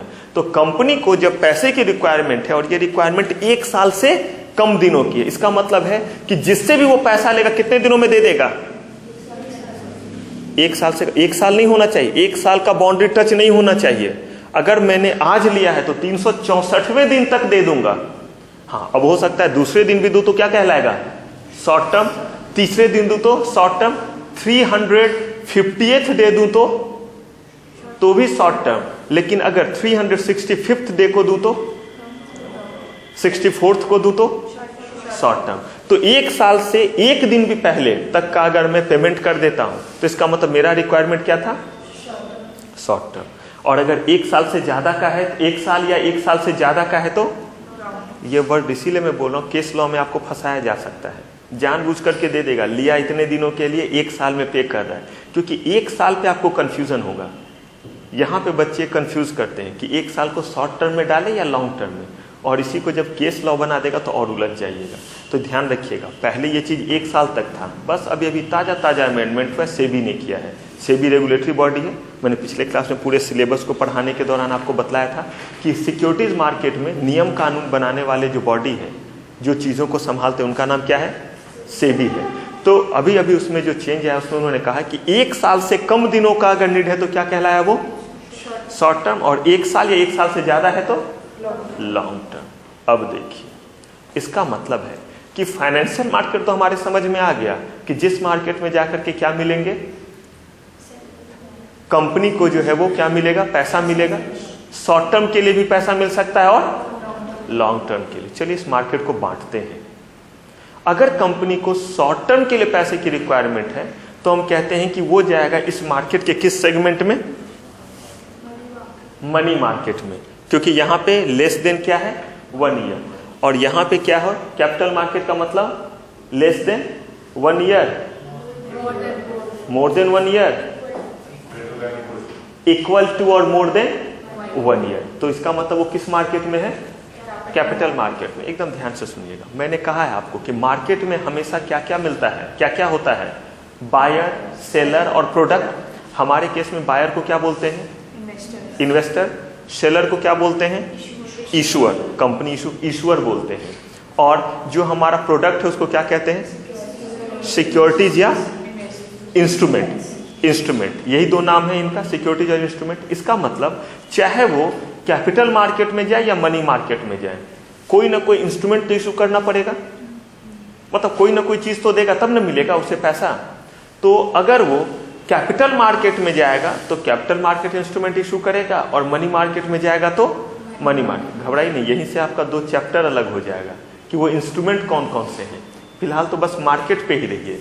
तो मार्केट जो है, एक हो गया वैसा मार्केट जिस मार्केट में पैसे की रिक्वायरमेंट कितने दिनों में पूरी हो, लेस देन 1 ईयर। दूसरा जहां 1 ईयर या 1 ईयर से ज्यादा। ठीक है, चलिए इस बार फिर से मान लीजिए कि मुझे पैसे चाहिए, और ये पैसे जो मुझे चाहिए वो मैंने लिया नन्हे मुन्ने बच्चे से सिर्फ 5 महीने के लिए। इसका मतलब मैं किस मार्केट में हूँ, मनी मार्केट में।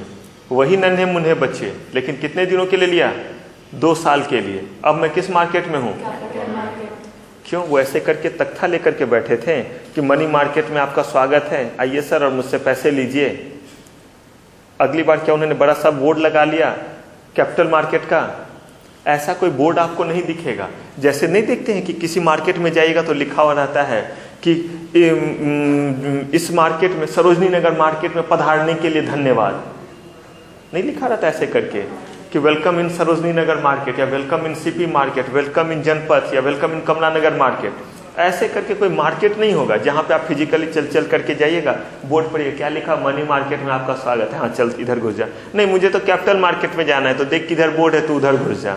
ऐसे नहीं होता। ये हम समझते हैं। कैसे समझते हैं, अगर मैंने इनसे पैसे 1 साल से कम दिनों के लिए लिया तो इसका मतलब माना जाएगा कि मैं और नन्हे मुन्ने बच्चे किस मार्केट में हैं, मनी मार्केट में है। यही है वो। लेकिन इस बार मैं इनसे पैसे कितने दिन के लिए ले रहा हूँ, 2 साल के लिए, मतलब 1 साल या 1 साल से ज्यादा दिनों का। तो इसका मतलब हम लोग किस मार्केट में है, कैपिटल मार्केट में। देखिए दोनों ही मार्केट में कोई ना कोई बायर है, कोई ना कोई सेलर है। अब अगर जब मैं 5 महीने के लिए पैसे इनसे ले रहा हूं तो जिस इंस्ट्रूमेंट को देख करके मुझे पैसे मिलेंगे उसका नाम क्या हो गया, मनी मार्केट इंस्ट्रूमेंट। और जिस इंस्ट्रूमेंट को देख करके मुझे 1 साल या 1 साल से ज्यादा दिनों के लिए पैसे मिल रहे वो क्या कहलाता है, कैपिटल मार्केट इंस्ट्रूमेंट। रियली अगर देखा जाए तो सिक्योरिटी लॉ में capital market instrument is very important. इसीलिए क्योंकि यहाँ पे आपका जो वर्ड आप नहीं सुनते, इक्विटी शेयर्स, प्रेफरेंसेस शेयर्स, ये सब कैपिटल मार्केट इंस्ट्रूमेंट का पार्ट है। पहुंचेंगे वहां। तो फिलहाल फाइनेंशियल मार्केट को हमने कितने पार्ट में बांटा, 2 में। एक हमारा क्या हो गया, मनी मार्केट, और दूसरा कैपिटल मार्केट। इसका मतलब जब मार्केट दो तो इंस्ट्रूमेंट भी 2 ही तरह का होगा, या तो मनी मार्केट इंस्ट्रूमेंट या कैपिटल मार्केट। देखिए कितना आसान है, इंस्ट्रूमेंट वर्ड डाल दिया गया कि मनी मार्केट में जो सिक्योरिटीज या इंस्ट्रूमेंट जारी हो गया उनको क्या कहेंगे, मनी मार्केट इंस्ट्रूमेंट, और कैपिटल मार्केट में जो होगा उसको कहेंगे कैपिटल मार्केट इंस्ट्रूमेंट। दोनों चैप्टर देखेंगे। ये चैप्टर तो बहुत बाद में बतलाऊंगा, मनी मार्केट इंस्ट्रूमेंट, ये तो इमीडिएटली शुरू हो जाएगा क्योंकि इसी के बेसिस पे सारा कैपिटल मार्केट हम समझेंगे। चलिए अब देखिए, कैपिटल मार्केट मैंने कहा कि ऐसा मार्केट जहां पे पैसे की नीड कितने दिनों में पूरी होगी, 1 साल या 1 साल से ज्यादा दिनों में। ठीक है, कंपनी अगर बैंक से लोन लेती है, ध्यान से सुनिएगा, कंपनी ने बैंक से लोन लिया या फाइनेंशियल इंस्टीट्यूशन से कर्ज लिया, बदले में इंटरेस्ट देगी और अपने किसी चीज को क्या करेगी, गिरवी रखेगी, जिसको मॉर्गेज कहते हैं करना।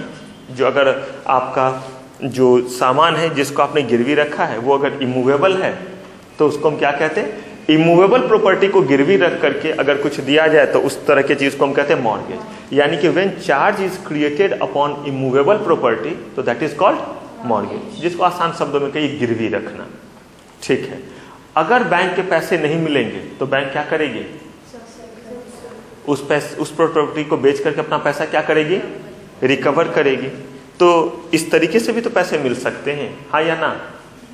तो बैंक से कंपनी को अगर पैसे की रिक्वायरमेंट है और कंपनी बैंक से कर्ज ले, और ये कर्ज अगर 5 महीने के लिए ले, तो आप क्या कहेंगे कि बैंक किस मार्केट में है, मनी मार्केट में। चलिए, कंपनी को पैसे की रिक्वायरमेंट है 3 साल के लिए, प्रोजेक्ट बड़ा है, बैंक से लोन लिया, तो ये क्या कहलाया? कैपिटल मार्केट में है। ठीक है, कंपनी अब कहती है कि मैं लोगों के बीच में जो है वो शेयर इशू करूंगा, प्रेफरेंसेस शेयर इशू करूंगा, और इससे पैसे जो मुझे आएंगे वो पैसे जो है मैं कंपनी अपने बिजनेस में लगाएगी, डिवेंचर इशू करूंगा। लेकिन पैसे कब ये वापस दे रही है? 3 साल बाद। तो ऐसे केस में पिछले बार भी 3 साल में दे रही, बैंक को भी 3 साल में वापस कर रही है, और दूसरा पब्लिक से जो ले रही है उसको भी कितने दिनों में दे रही है? लेकिन इस बार क्या इशू कर रही है? डिवेंचर, प्रेफरेंसेस शेयर्स, या कोई और इंस्ट्रूमेंट, कोई बॉन्ड इशू कर रही है। तो ये सारे चीज क्या कहलाते हैं? ये इंस्ट्रूमेंट कहलाते हैं। इसी को दूसरा नाम सिक्योरिटीज भी हम कहते हैं। तो अगर कोई कंपनी पैसे ले और पैसे लेने के लिए कोई ना कोई सिक्योरिटी जारी करे, सिक्योरिटी का मतलब गिरवी नहीं है यहाँ, सिक्योरिटी का मतलब कोई ना कोई इंस्ट्रूमेंट जारी करे, लोगों को अपने शेयर इशू करे, लोगों के बीच में प्रेफरेंसेस शेयर इशू करे, लोगों के बीच में डिवेंचर इशू करे, लोगों के बीच में बॉन्ड इशू करे, और रेगुलेटरी बॉडी नाम देते हैं कि किन किन चीजों को हम इंस्ट्रूमेंट के दायरे में लाएंगे। फिलहाल उन्होंने इन सारे चीज को क्या कहा हुआ है? सिक्योरिटीज और इंस्ट्रूमेंट। हो सकता है कल को कोई और भी नाम आ जाए। आप एक ही बताइए ना, अगर कभी नहीं सुने रहते तो शेयर नाम अजीब लगता, इक्विटी शेयर अजीब लगता, प्रेफरेंसेस शेयर अजीब लगता, डिवेंचर अजीब लगता। कुछ अजीब तो अभी भी लगेगा, जब मैं बाद में इस चीज को बताऊंगा तो उसमें बड़े सारे और इंस्ट्रूमेंट आएंगे। कैरेट एंड स्टिक बॉन्ड का नाम सुना है? नहीं, वो भी एक इंस्ट्रूमेंट है, पढ़ाऊंगा पूरे डिटेल में, बहुत लंबा चौड़ा लिस्ट है इंस्ट्रूमेंट का। मेरे कहने का मतलब है कि जिसको सेबी ने इंस्ट्रूमेंट कह दिया, उनमें से किसी को जारी करके पैसे ले सकते हैं, या सीधा सीधा तरीका क्या है कि किसी से क्या ले सकते हैं? जल्दी बोलिए। कर्ज ले सकते हैं। कोई फर्क नहीं पड़ता है कि आपने क्या जारी किया है, लिया है कितने दिनों के लिए, उसके अकॉर्डिंग कहलाएगा कि आप किस मार्केट में हैं। तो अगर बैंक से कर्ज लिया है 2 साल के लिए तो भी आप किस मार्केट में हैं, और अगर आपने जो है वो लोगों के बीच में किसी तरह का इंस्ट्रूमेंट जारी करके कर्ज लिया है और 2 साल के लिए लिया है तो भी आप किस मार्केट में हैं। लेकिन कहा गया कि इसके बेसिस पे हम मार्केट को बदल देंगे। अगर आपने किसी तरह का सिक्योरिटी या इंस्ट्रूमेंट जारी किया है तो इसका मतलब आप कैपिटल मार्केट के किस सेगमेंट में हैं? सिक्योरिटीज मार्केट में। कैपिटल मार्केट के 2 सेगमेंट है, एक सिक्योरिटीज मार्केट है, एक other form of lending and borrowing. तो अगर आप शेयर्स, डिवेंचर या कोई भी इंस्ट्रूमेंट जिसको क्या नाम दिया गया, जिसको सिक्योरिटीज या इंस्ट्रूमेंट आज के डेट में कहा गया, ये सैकड़ों की संख्या में है, और आपको जो है वो कम से कम मैं अर्धशतक तो लगवा ही दूंगा, 50 या 50 से ज्यादा मैं बतला दूंगा। तो इसीलिए हम लोग 2 पार्ट में करते हैं कैपिटल मार्केट इंस्ट्रूमेंट, एक अभी करेंगे और एक देखिएगा कुछ दिनों के बाद करते हैं जब और चीजों को आप जान जाते हैं। तो सिक्योरिटीज मार्केट जो है वो कैपिटल मार्केट का छोटा रूप हुआ। अगर आपने शेयर इशू किया, डिवेंचर इशू किया, प्रेफरेंशियल शेयर इशू किया, बॉन्ड इशू किया, और कितने दिनों के लिए किया? 1 साल या 1 साल से ज्यादा के लिए, तो इसका मतलब आप किस मार्केट में है? सिक्योरिटीज। मैं बहुत इंफेसाइज कर रहा हूं क्योंकि कभी कभी शॉर्ट नोट्स में आता है कि securities market is wider than capital market. Comment उल्टा जबकि बोला है तो आपको लिखना है कि इट्स नॉट वाइडर देन। तो अब आपको बतलाना है कि there are 2 kind of market, money market and capital market, और तब उसके पार्ट को बताते चले जाना है। करेंगे बात क्वेश्चन पूछे जाने के तरीके पे। फिलहाल कैपिटल मार्केट का एक फॉर्म हो गया सिक्योरिटीज मार्केट, और दूसरा अदर फॉर्म ऑफ, इसमें क्या आएगा? बैंक से लोन लेना, पब्लिक से भी लोन लेना इसमें आएगा। पब्लिक से भी कंपनी डिपॉजिट लेती है, आप पढ़िएगा कंपनी लॉ में बताया जाएगा सेक्शन 73, सेक्शन 74, जिसके तहत कंपनी आम पब्लिक से भी कर्ज ले सकती है, जैसे बैंक से लेती है। तो बैंक से लेती है तो बदले में किसी चीज को गिरवी रखती है, और लोगों से जब ये लेती है ना पब्लिक डिपॉजिट, तो कुछ गिरवी नहीं रखा जाता। आप कहिएगा फिर लोग पैसे क्यों लगाते हैं? क्योंकि वो कंपनी बहुत अच्छी है, और एक ही चीज, लालच, रिटर्न बहुत अच्छा दे। जैसे टाटा जैसी कंपनी, अगर टाटा जैसी कंपनी कुछ जारी करे और रिटर्न ज्यादा रहे तो आप ज्यादा चीरफाड़ नहीं करते। क्यों? क्योंकि कंपनी बहुत अच्छी है। आपको लगता है कंपनी डूबेगी नहीं? अगर कंपनी डूब जाए, कंपनी को मुनाफा ना हो, तब ना बेचने पड़ेंगे प्रोडक्ट, किसी भी चीज को। जब कंपनी को प्रॉफिट होता रहेगा तो आपको तो इंटरेस्ट मिलता ही रहेगा। तो चाहे और किसी से भी ले, बिना किसी इंस्ट्रूमेंट के जब किया जाए तो उसको क्या कहते हैं? Other form of lending and borrowing. तो ये समझ में आया। फाइनेंशियल मार्केट के 2 पार्ट कौन कौन से? मनी मार्केट और मनी मार्केट का मतलब जब कंपनी को नीड जो है वो कितना है? शॉर्ट टर्म है, कितने दिनों की है? और अगर 1 साल या 1 साल से ज्यादा दिनों का है तो कैपिटल मार्केट अब दो तरह का है। अगर आप जो है कोई इंस्ट्रूमेंट जारी करते हैं तो इसका मतलब आप उसके किस सेगमेंट में हैं? सिक्योरिटीज मार्केट में। और अदरवाइज आप किस मार्केट में हैं? Other form of lending and boring वो कहलाया। यहाँ से ही देखिए सिक्योरिटीज मार्केट वर्ड आ गया और ये कैपिटल मार्केट आ गया। आपके सब्जेक्ट का नाम क्या है? कैपिटल मार्केट एंड, ये देखिए कैपिटल मार्केट। और ये क्या है? Securities law. इन्हीं सिक्योरिटीज के लिए जो सारे नियम कानून दिए हुए हैं, कैसे शेयर इशू होगा, कैसे डिवेंचर इशू होगा, कौन इसको चलाएगा, अगर कल को फ्रॉडलेंट एक्टिविटी हो गया तो कैसे कंट्रोल किया जाएगा। अब इससे रिलेटेड जितने भी लॉ होंगे वो सारा कुछ हम लोग को पढ़ना रहता है। यही मैंने पिछले क्लास में आपको पूरा बतलाया भी था कि कैसे कैसे कौन कौन सा लॉ एक दूसरे से रिलेटेड है। अब देखिए ये सिक्योरिटीज मार्केट जो है ये अपने आप में क्या है, ये जरा सुनिए। अभी तक आपने देख लिया कि कितने चैप्टर बनते जा रहे हैं। पहला चैप्टर उठाया है और ये जो है वो कहिए तो एक तरह से अगले चैप्टर क्या आएंगे ये बतला रहा है, और तो ये कुछ नहीं बतला रहा है। ये कहा कि एक है मनी मार्केट इंस्ट्रूमेंट और दूसरा है कैपिटल मार्केट इंस्ट्रूमेंट। यहाँ से निकल करके आया, यहाँ से निकल करके आया डिफरेंट काइंड ऑफ क्या है, सिक्योरिटीज मार्केट। अब इस सिक्योरिटीज मार्केट के दो सेगमेंट हैं। अगर कोई कंपनी पैसे चाहती है तो वो क्या करती है, डिफरेंट इंस्ट्रूमेंट क्या करती है, इशू करती है। तो जिस मार्केट में जाकर के वो इशू करती है वो कहलाता है कौन सा मार्केट, प्राइमरी मार्केट।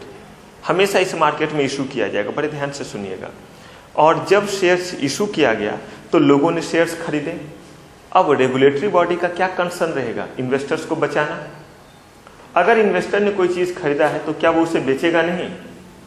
भाई आपने तो खरीदा ही इसीलिए है कि कल के डेट में उसे क्या कर सके, जरूरत पड़ने पे बेच सके। और बेचने पे आपको क्या मिले, अच्छे पैसे मिले। और दूसरा, जब आप बेचना चाहिए तो आसानी से आप उसे बेच सके। किसी चीज को आसानी से बेचने के लिए क्या होना जरूरी है, लिक्विडिटी तो हुआ कि जब चीजें आसानी से बिक जाए। लेकिन चीजें के बिकने के लिए सबसे जरूरी चीज क्या है, क्या होना, मार्केट का होना। मुझे एक चीज बताइए, टमाटर खरीदना है। अब यहाँ पे ध्यान लगा के बैठ जाइए, ओम नमः शिवाय, टमाटर मेरे सामने प्रस्तुत हो जाए, जय माता दी, टमाटर मेरे सामने आ जाए, या जिस भी धर्म को मानते हो, अल्लाह अकबर, टमाटर की बरसात हो जाए, वाहेगुरु दा खालसा वाहेगुरु दी फतह, दे दो टमाटर। तो इससे टमाटर आएंगे क्या, क्या करना पड़ेगा? अगर आसानी से चीज मिल जाती तो आप कहते इसका मार्केट बहुत अच्छा है, इसका मार्केट बहुत अच्छा है, मतलब बड़े जल्दी वो चीज मिल जाते हैं। तो अगर किसी चीज का सबसे पहले मार्केट रहेगा तभी आप चीजों को क्या कर पाएंगे, बेच पाएंगे। तो सेबी ने कहा कि कंपनी बेच तो देगी अपना सामान, सिक्योरिटीज, पैसे भी ले आएगी, लेकिन कल को लोगों को अगर पैसे की रिक्वायरमेंट है तो लोगों को कैसे पता चलेगा कि उनकी चीज की कीमत क्या है आज के डेट में। आप देखते हैं जमीन भी खरीदते हैं तो आप जानना चाहते हैं कि उसका कीमत बढ़ रहा है या घट रहा है। तो वैसे ही जिन लोगों ने शेयर्स खरीदा है वो ये नहीं जानना चाहेंगे कि मैंने जो पैसा लगाया है वो पैसा बढ़ रहा है या घट रहा है। अब ये पता कहां पे चलेगा, मार्केट में। तो सेबी ने कहा कि जब आप किसी चीज को इशू करते हैं तो जिस मार्केट में इशू करते हैं उनका नाम क्या दे दिया, प्राइमरी मार्केट। इसका मतलब है कि वहां पहली बार इशू होता है। इससे रिलेटेड आपका ज्यादा नहीं, सिर्फ 35 मार्क्स का क्वेश्चन एग्जाम में पूछा जाता है प्राइमरी मार्केट से। इसका मतलब ये एक चैप्टर है जिसको हम लोग नाम देंगे पब्लिक इशू मैनेजमेंट, कि कैसे शेयर इशू होता है, क्या तरीका होता है इशू करने का, क्या क्या कंडीशन लगा रखा है। लेकिन अभी चूंकि हम मार्केट पढ़ रहे हैं तो इंट्रोड्यूस तो होंगे इस वर्ड से। तो प्राइमरी मार्केट उस मार्केट को कहते हैं जिस मार्केट में क्या होता है, इशू किया जाता है। जब भी कोई सिक्योरिटीज इशू होगा हमेशा किस मार्केट में होगा, प्राइमरी मार्केट में। आप प्राइमरी मार्केट को कैसे समझिएगा, प्राइमरी मार्केट को आप समझ लीजिए फैक्ट्री की तरह, कि ये आपका फैक्ट्री है। थोड़े आसान शब्दों में समझते हैं, ये आपका फैक्ट्री है। फैक्ट्री में क्या होता है, मैन्युफैक्चरिंग एक्टिविटी होता है।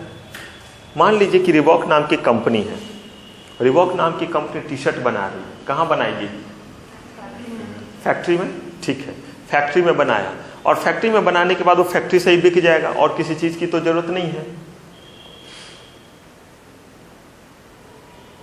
रिबॉक का टी शर्ट कैसे बिकता है, आप फैक्ट्री से जाके खरीदते हैं, कहां से खरीदते हैं, शोरूम से खरीदते हैं।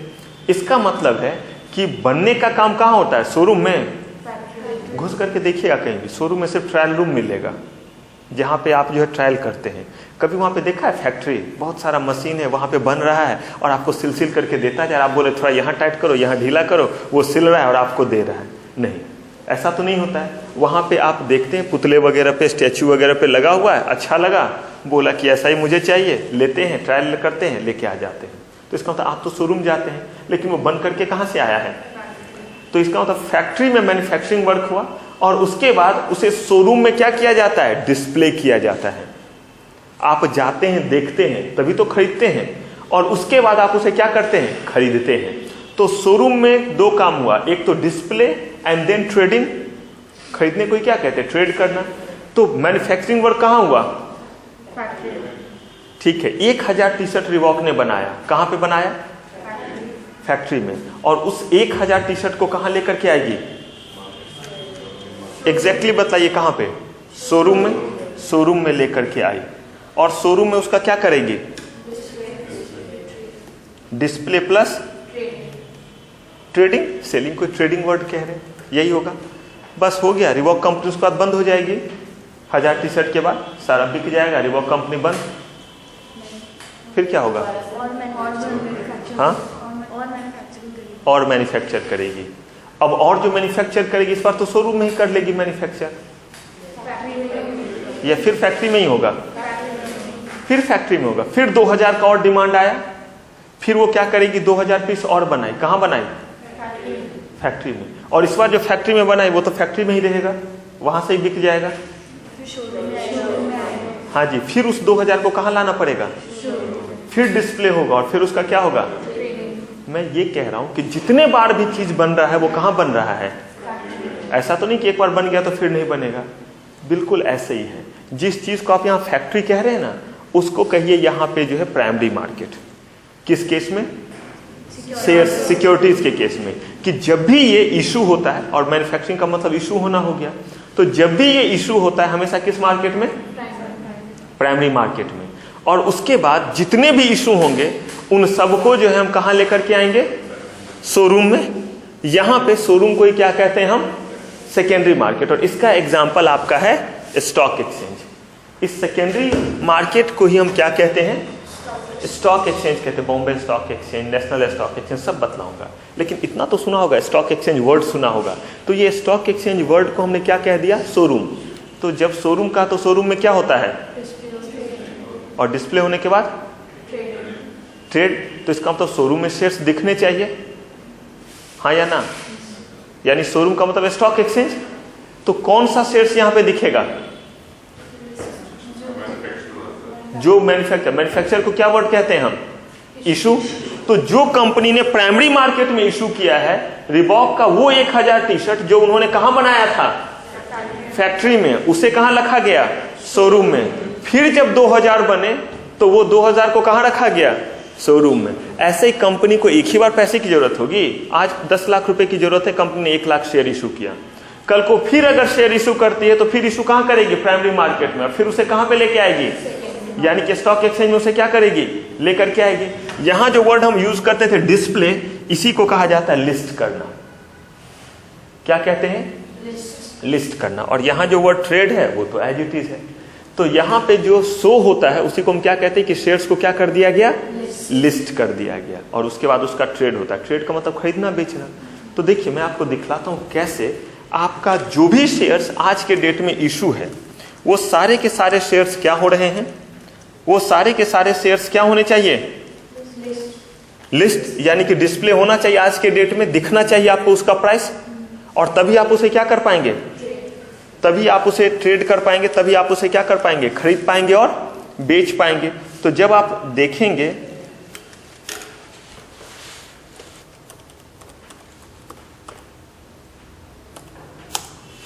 आप देखेंगे कि जो भी आपका शेयर्स है, वो शेयर्स, जो भी शेयर्स यहां पे है, उसका देखिए कैसे ट्रेड चल रहा है। ये लाइव ट्रेड इस समय चल रहा है शेयर्स का। इसका मतलब इस कंपनी जिसका नाम जस्ट डायल है, सुना है ना नाम? जस्ट डायल नाम की कंपनी, जिसको आप 888 कौन सा नंबर है कॉल करके पूछते हैं ये कहाँ है वो कहाँ है। तो इसके शेयर्स पहले इशू हुए होंगे या पहले लिस्ट हुए होंगे? पहले लिस्ट या पहले इशू? सिंपल सिंपल से बात, मैं साफ साफ कह रहा हूँ, रटिए किसी भी चीज को नहीं, सिर्फ इसको समझने दीजिए, इसको समझने दीजिए। तो सिंपल सा, पहले मैन्युफैक्चर होगा तभी ना उसको हम शोरूम में लेकर के आएंगे टी शर्ट को। तो इसी को तो मैंने यहाँ पे कहा कोरिलेट करने। तो जो शेयर्स इनके यहाँ पे दिख रहे हैं, इसका मतलब ये सारे शेयर्स क्या हो चुके हैं, कभी ना कभी इशू हुए।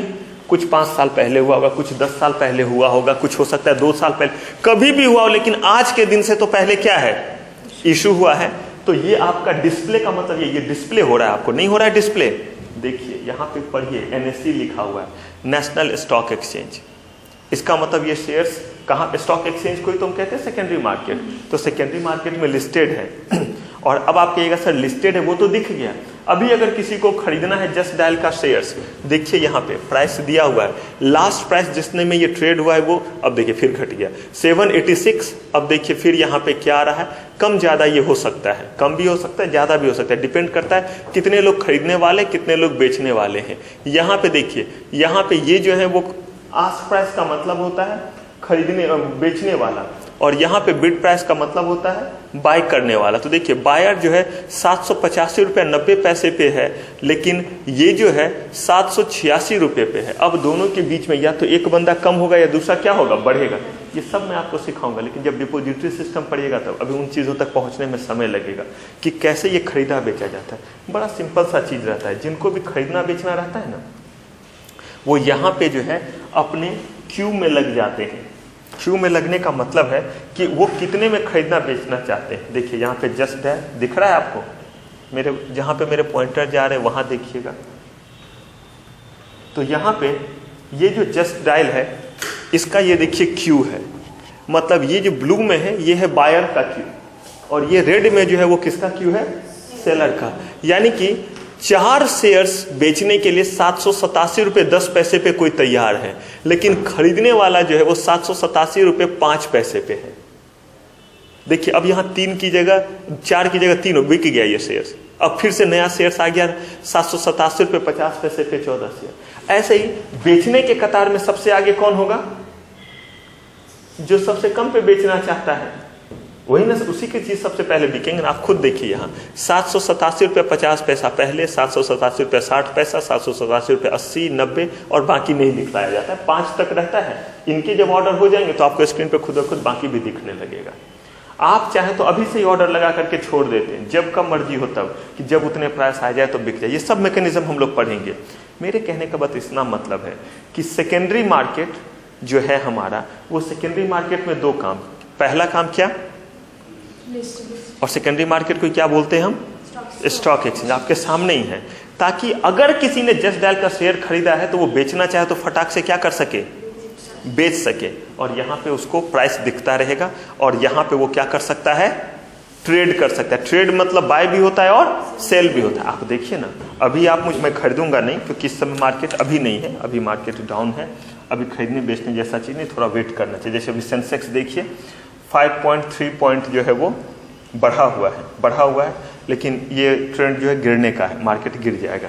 तो अब देखिए जो भी रहे, यहाँ पे देखिए गिर जाएगा मतलब देखिए ऑलमोस्ट अब गिर रहा है और कम होता जा रहा है, 1 पे आ गया, 1.5 हो गया, देखिए 0.7 देखिए माइनस में हो गया ना। तो ये हम लोग को थोड़ा सा ट्रेंड पता चलता है देखने से, क्योंकि यही मेरा काम रहता है कि ट्रेंड क्या रहेगा। अब यहाँ पे देखिए, अगर हम बात करें कि बेचने का, तो यहाँ पे अभी अगर आप बेचना चाहे तो देखिए मैंने यहाँ पे जस्ट डायल, और ये देखिए यहाँ पे मैंने क्लिक सेल। देखिए इस मोमेंट पे जैसे ही मैं क्लिक करूंगा वैसे ही जो है मैं बेच सकता हूँ। पढ़ सकते हैं ना आप, वहाँ जस्ट डायल लिखा हुआ है, इस जगह देखिए जहाँ पे मेरा दिख रहा है आपको जस्ट डायल। अब इस जस्ट डायल के शेयर्स मुझे सेल करने, देखिए यहाँ पे क्वांटिटी दिख रहा है आपको 1। इसको मैं जितना करना चाहूँ उतना कर सकता हूँ। अगर मैं जितने क्वांटिटी यहाँ पे बेचना चाहूँ, मान लीजिए मैंने कर दिया 200, ठीक है, 1200 कर दिया। अब यहाँ पे जो है मैं प्राइस डाल दिया। अब जैसे ही मैं डालूंगा ये बिक जाएगा, तो इसके बाद आगे नहीं दिखला सकता आपको, क्योंकि ये ऑनलाइन ट्रेड है, तो इतने आसानी से आप बेच सकते हैं। आपको खरीदना है तो यहाँ पे एक्शन सेल की जगह क्या कर दीजिए, बाय, खरीद लीजिए। आपको ये प्राइस नहीं पसंद है बाय करने के लिए, आप चाहते प्राइस क्या हो जाए, और कम हो जाएगा तो आप खरीदेंगे, तो आपकी मर्जी। 786 की जगह जो है आपको जितना कम करना है उतना कम, या तो यहाँ से कर दीजिए और नहीं तो फिर ये सब तो नॉर्मल तरीका है, ये लीजिए कीबोर्ड, यहाँ से 78 रुपये कर दीजिए, आपकी मर्जी। जिस साल आएगा उस साल आपको मिलेगा, फिलहाल तो नहीं मिलने वाला। तो यही वो आपका बाय और सेल करना, तो ये आप कर सकते हैं ना। यही कहा सेबी ने कि भाई अगर ऐसा करोगे तो शेयर्स क्या करेंगे, इशू करने देंगे। तो यही जो हमारा मार्केट है, ये मार्केट प्राइमरी मार्केट में शेयर क्या होगा, इशू। जितने भी आपको दिखे हैं उसका मतलब वो सारे के सारे क्या है, प्राइमरी मार्केट में कभी ना कभी क्या किए गए, तभी तो आज सेकेंडरी मार्केट में क्या है, लिस्ट है। लेकिन आपने देखा कि जस्ट डायल के शेयर थे, अगर जस्ट डायल कल को और शेयर इशू करेगा तो उसे क्या करेगा, क्या बोलेगा, अब उसे लिस्ट नहीं करूंगा, उसे भी, क्योंकि उसे भी तो किसी ने खरीदा है। तो फिर से अभी कम शेयर्स आपको दिख रहे हैं जस्ट डायल के, फिर क्या हो जाएगा, ज्यादा शेयर। जैसे मैंने एग्जांपल दिया, पहले 1000 मैन्युफैक्चर किया, अब 2000 और बनाया, तो शोरूम में कितने और आ जाएंगे, 2000। उनमें से जो बिक गए, जो नहीं बिका वो भी है, और प्लस जो नया बनाया वो भी रहेगा। तो ये है सेकेंडरी मार्केट। घबराइएगा नहीं, ये पूरा का पूरा एक चैप्टर है, अभी ये खत्म नहीं हुआ है। मैंने बस मार्केट को भी पढ़ा रहा हूँ। इसका नाम रहेगा, जब स्टॉक एक्सचेंज पढ़ाऊंगा बहुत डिटेल में ये होगा, कैसे सेकेंडरी मार्केट, कैसे शेयर्स लिस्ट किया जाता है, कैसे उसकी ट्रेडिंग होती है, कैसे डिलिस्ट किया जाता है, स्टॉक एक्सचेंज बना कैसे वो पॉइंट घट बढ़ रहा था, कैसे वो बढ़ जा रहा है, कैसे कम हो जा रहा है, कैसे ये होता है, ये चीज सब पढ़ेंगे। फिलहाल मार्केट में सिक्योरिटीज मार्केट के कितने सेगमेंट, 2 पार्ट, एक हमारा प्राइमरी मार्केट और दूसरा सेकेंडरी मार्केट। तो चलिए, ये हुआ पूरा का पूरा किसके बारे में, सिर्फ मार्केट के बारे में, क्योंकि ये आपका कोई चैप्टर नहीं है, चैप्टर है फाइनेंशियल सिस्टम, जिसके ये क्या है, एक कंपोनेंट है। और रियली ये देने का पर्पस है प्रोडक्ट और इंटरमीडिएरीज के बारे में बताने, क्योंकि ये सब बड़ा बड़ा है। तो अगर हम बात करें कि कंपनी के पैसे की रिक्वायरमेंट की, तो ये कैसे पूरा होगा, किस 3 चीज का रहना जरूरी है इसके लिए, फाइनेंशियल मार्केट, प्रोडक्ट और, तो प्रोडक्ट को हम क्या कहते हैं, सिक्योरिटीज और इंस्ट्रूमेंट। चलिए बात करते हैं मार्केट की। मार्केट का मतलब ही होता है कि जब आप मार्केट में जाते हैं तो कोई ना कोई टाइम देते हैं, जिस बीच में आप क्या करेंगे, लोगों के पैसे वापस कर देंगे। तो आपके नीड के ऊपर है। अगर आपको पैसे की रिक्वायरमेंट जो है वो 1 साल से कम दिनों का है, तो आप किस मार्केट में जाएंगे, जिस मार्केट में जाएंगे उससे रिलेटेड क्या इशू करेंगे, इंस्ट्रूमेंट। ठीक है। अब अगर 1 साल से ज्यादा दिनों के लिए पैसे की रिक्वायरमेंट, तो किस मार्केट में जाएंगे, कैपिटल मार्केट में जाएंगे। और कैपिटल मार्केट में जाकर के कौन सा इंस्ट्रूमेंट इशू करेंगे, बस जो इंस्ट्रूमेंट इशू करते उसका नाम कैपिटल मार्केट इंस्ट्रूमेंट है। कैपिटल मार्केट में मैंने कहा 2 पार्ट होता है।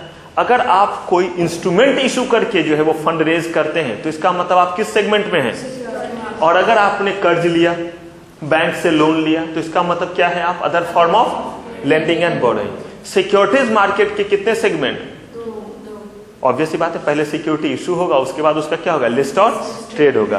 तो जिस मार्केट में सिक्योरिटीज पहली बार इशू होता है उसको क्या कहते हैं, और हमेशा किस मार्केट में सबसे पहले होगा, हर बार प्राइमरी मार्केट में हो। जितने बार पैसे की रिक्वायरमेंट है प्राइमरी मार्केट में होगा, और फिर वो कहां लिस्ट किया जाएगा, और पर्पस क्या है सेकेंडरी मार्केट में लिस्ट करने का, ताकि जो इन्वेस्टर्स हैं वो हर दिन देख सके। जैसे मेरे पास इस समय शेयर्स है, लेकिन मेरे में क्यूरियोसिटी क्या है भाई, मुझे शेयर्स को बेचना नहीं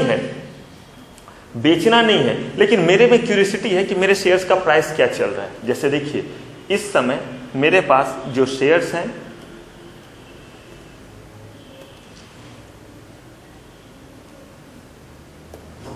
मेरे पास जो शेयर्स हैं वो शेयर्स का यहां पे आपको लिस्ट दिखेगा।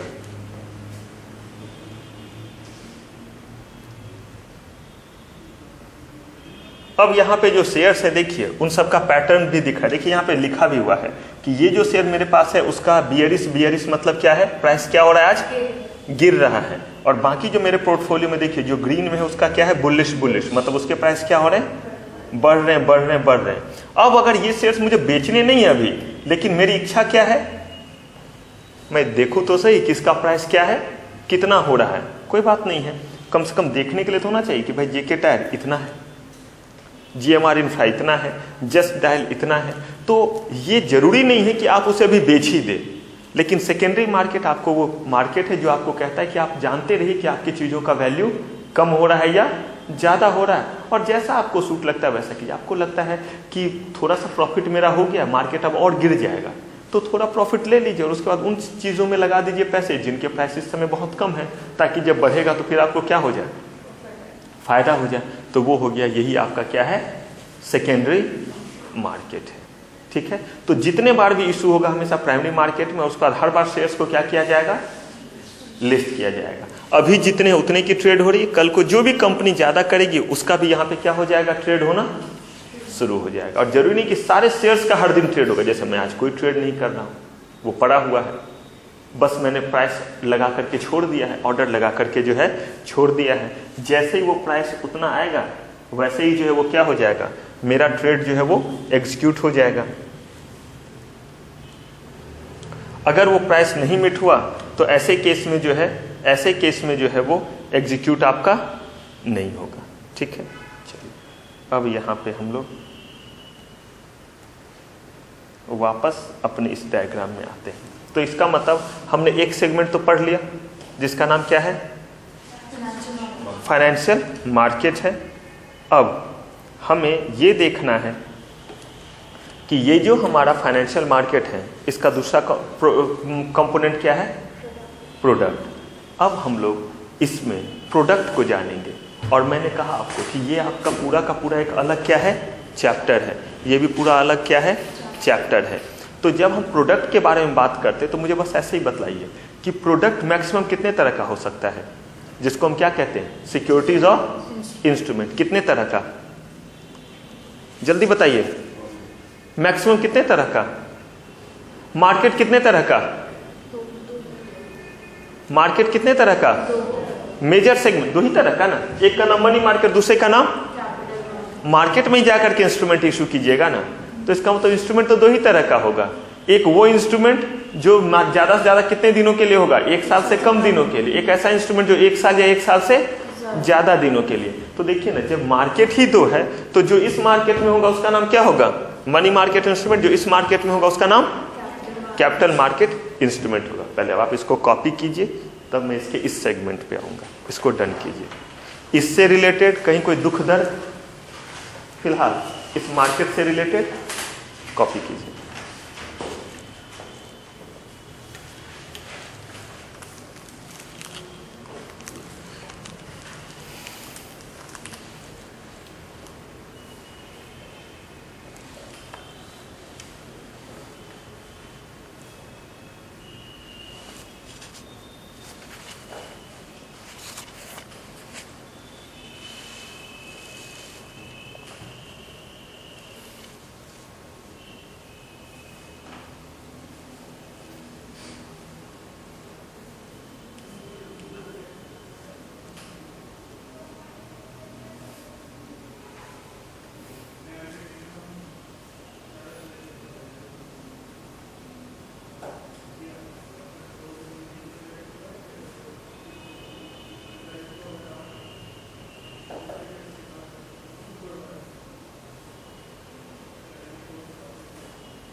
डन।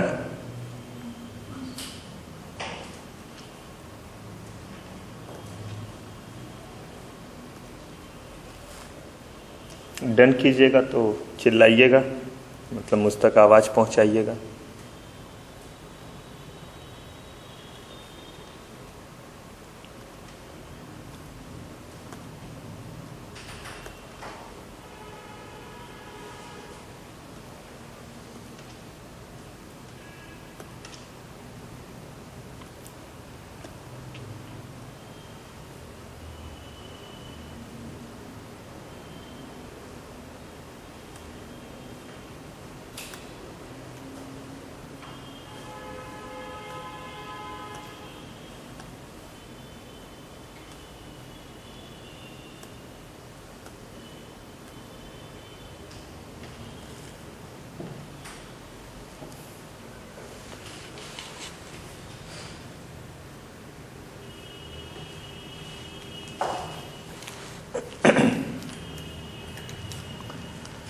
तीन सेगमेंट फाइनेंशियल सिस्टम के, financial market, product and intermediates. हम लोगों ने मार्केट देख लिया। अब इन्हीं मार्केट में प्रोडक्ट होंगे। मार्केट हमारे कितने हैं मेजरली? दो, मनी मार्केट और कैपिटल मार्केट। तो हमारा इंस्ट्रूमेंट जो होगा, ये इंस्ट्रूमेंट भी हमारा क्या होगा? दो ही तरह का। इसी प्रोडक्ट को हम क्या कहते हैं? सिक्योरिटीज और इंस्ट्रूमेंट कहते हैं। अगर कोई मनी मार्केट में इंस्ट्रूमेंट इशू किया गया है, यानी जिसको इशू करके कंपनी अपने शॉर्ट टर्म नीड को पूरा कर रही है, तो उस इंस्ट्रूमेंट को क्या कहेंगे हम? Money market instrument. और अगर उस मार्केट में कंपनी जो है अपने लॉन्ग टर्म नीड को पूरा कर रही है, तो इसका मतलब हम कहाँ पे हैं? कैपिटल मार्केट में हैं। और वहां जिस इंस्ट्रूमेंट को इशू कर रहे हैं उसको हम क्या कहेंगे? Capital market instrument. Money market instrument फिलहाल हम लोग अभी नहीं पढ़ने जा रहे हैं। मनी मार्केट इंस्ट्रूमेंट में आपको बताऊंगा treasury bill, commercial paper, certificate of deposit, बड़े तरह के हैं। लेकिन ये बहुत आसान सा चीज़ है और यहाँ पे इसका कंटेंट बहुत ज़्यादा नहीं है। क्यों नहीं है? क्योंकि आपका एक और पेपर है प्रोफेशनल में, capital commodity and money market. वहाँ पे ये बहुत डिटेल में, प्रोफेशनल में, यहाँ पे हमें थोड़े से इंस्ट्रूमेंट जानने हैं। लेकिन उसका जो है नॉर्मली हमारे इधर के कंसेप्ट से लेना देना नहीं, इसलिए उसको बाद में करते हैं। जिसके बेसिस पे पूरा हम सिक्योरिटी लॉ समझ पाएंगे वो यहाँ छुपा हुआ है। कहाँ पे? Capital market instrument. जिसके लिए मैं नाम बताता हूँ तब आपको लगेगा हाँ सर यही तो सुनते हैं। शेयर सुनते होंगे, इक्विटी शेयर सुनते होंगे, प्रेफरेंसेस शेयर सुनते होंगे, डिवेंचर सुनते होंगे, डेरिवेटिव सुनते होंगे। ये सारा कुछ यहाँ देखने को मिलेगा। और इसको भी जो हम लोग पढ़ेंगे 2 बार में पढ़ेंगे। कैपिटल मार्केट इंस्ट्रूमेंट जो हमारा होगा पार्ट 1 होगा और पार्ट 2 होगा। पार्ट 1 में वो सारे इंस्ट्रूमेंट होंगे जिसके बेसिस पे पूरा का पूरा सिक्योरिटी लॉ पढ़ेंगे। और पार्ट 2 में वो होगा जिसको जानने के लिए हमें कुछ और चीज़ों को जानना है। तो ऑटोमेटिकली वो जिस दिन हमारा हो जाएगा उस दिन फिर हम क्या पढ़ेंगे? Capital market instrument part 2। और वो हम लोग पढ़ते हैं इसके साथ, मनी मार्केट इंस्ट्रूमेंट के साथ, कि वो मनी मार्केट इंस्ट्रूमेंट बतला देते हैं और तब इसका रिमेनिंग पार्ट बता देते हैं जो रट्टाफिकेशन वाला होता है। जितने भी टेक्निकल चीज़ है वो पहले और उसके बाद रट्टाफिकेशन वाला बाद में आता है। तो देखिए ये जो हमारा कैपिटल मार्केट इंस्ट्रूमेंट है इसको कितने पार्ट में बांटा गया है? 3 पार्ट में। एक का नाम है प्योर इंस्ट्रूमेंट, हाइब्रिड इंस्ट्रूमेंट और डेरिवेटिव्स। ये इंस्ट्रूमेंट के टाइप है। मुझे बद्दुआ मत दीजिएगा, ये सब जो है मैंने नहीं लिखा है, मतलब पीपीटी पे मैंने लिखा है लेकिन इसका आविष्कार मैंने नहीं किया है। तो जब भी दीजिएगा ऐसा बद्दुआ कि क्यों ये सब चीज़ किया या क्यों इतना उठपटांग लिखा, तो उनको दीजिएगा जिन्होंने ये सब्जेक्ट लिखा होगा। बहुत पहले किन्होंने लिखा है, जिनको प्राइज़ वगैरह, नोबेल वगैरह बड़े सारे चीज़ मिले हैं। मैं बस आपको ये आसान शब्दों में समझा रहा हूँ। तो 3 तरह का है। अब उनकी मर्जी थी, अगर इसका नाम जो है इना मीना डिका रखते तो हम भी बोलते हैं कि ये इंस्ट्रूमेंट के जो है वो 3 टाइप, इना मीना डिका। और इना के 3 टाइप, डाई डेमनिका और चिका मिका निका। लेकिन यहाँ पे इन्होंने नाम जैसा रखा वैसा ही हम जानेंगे। कैपिटल मार्केट इंस्ट्रूमेंट को मेजरली बांटा गया कितने पोर्शन में?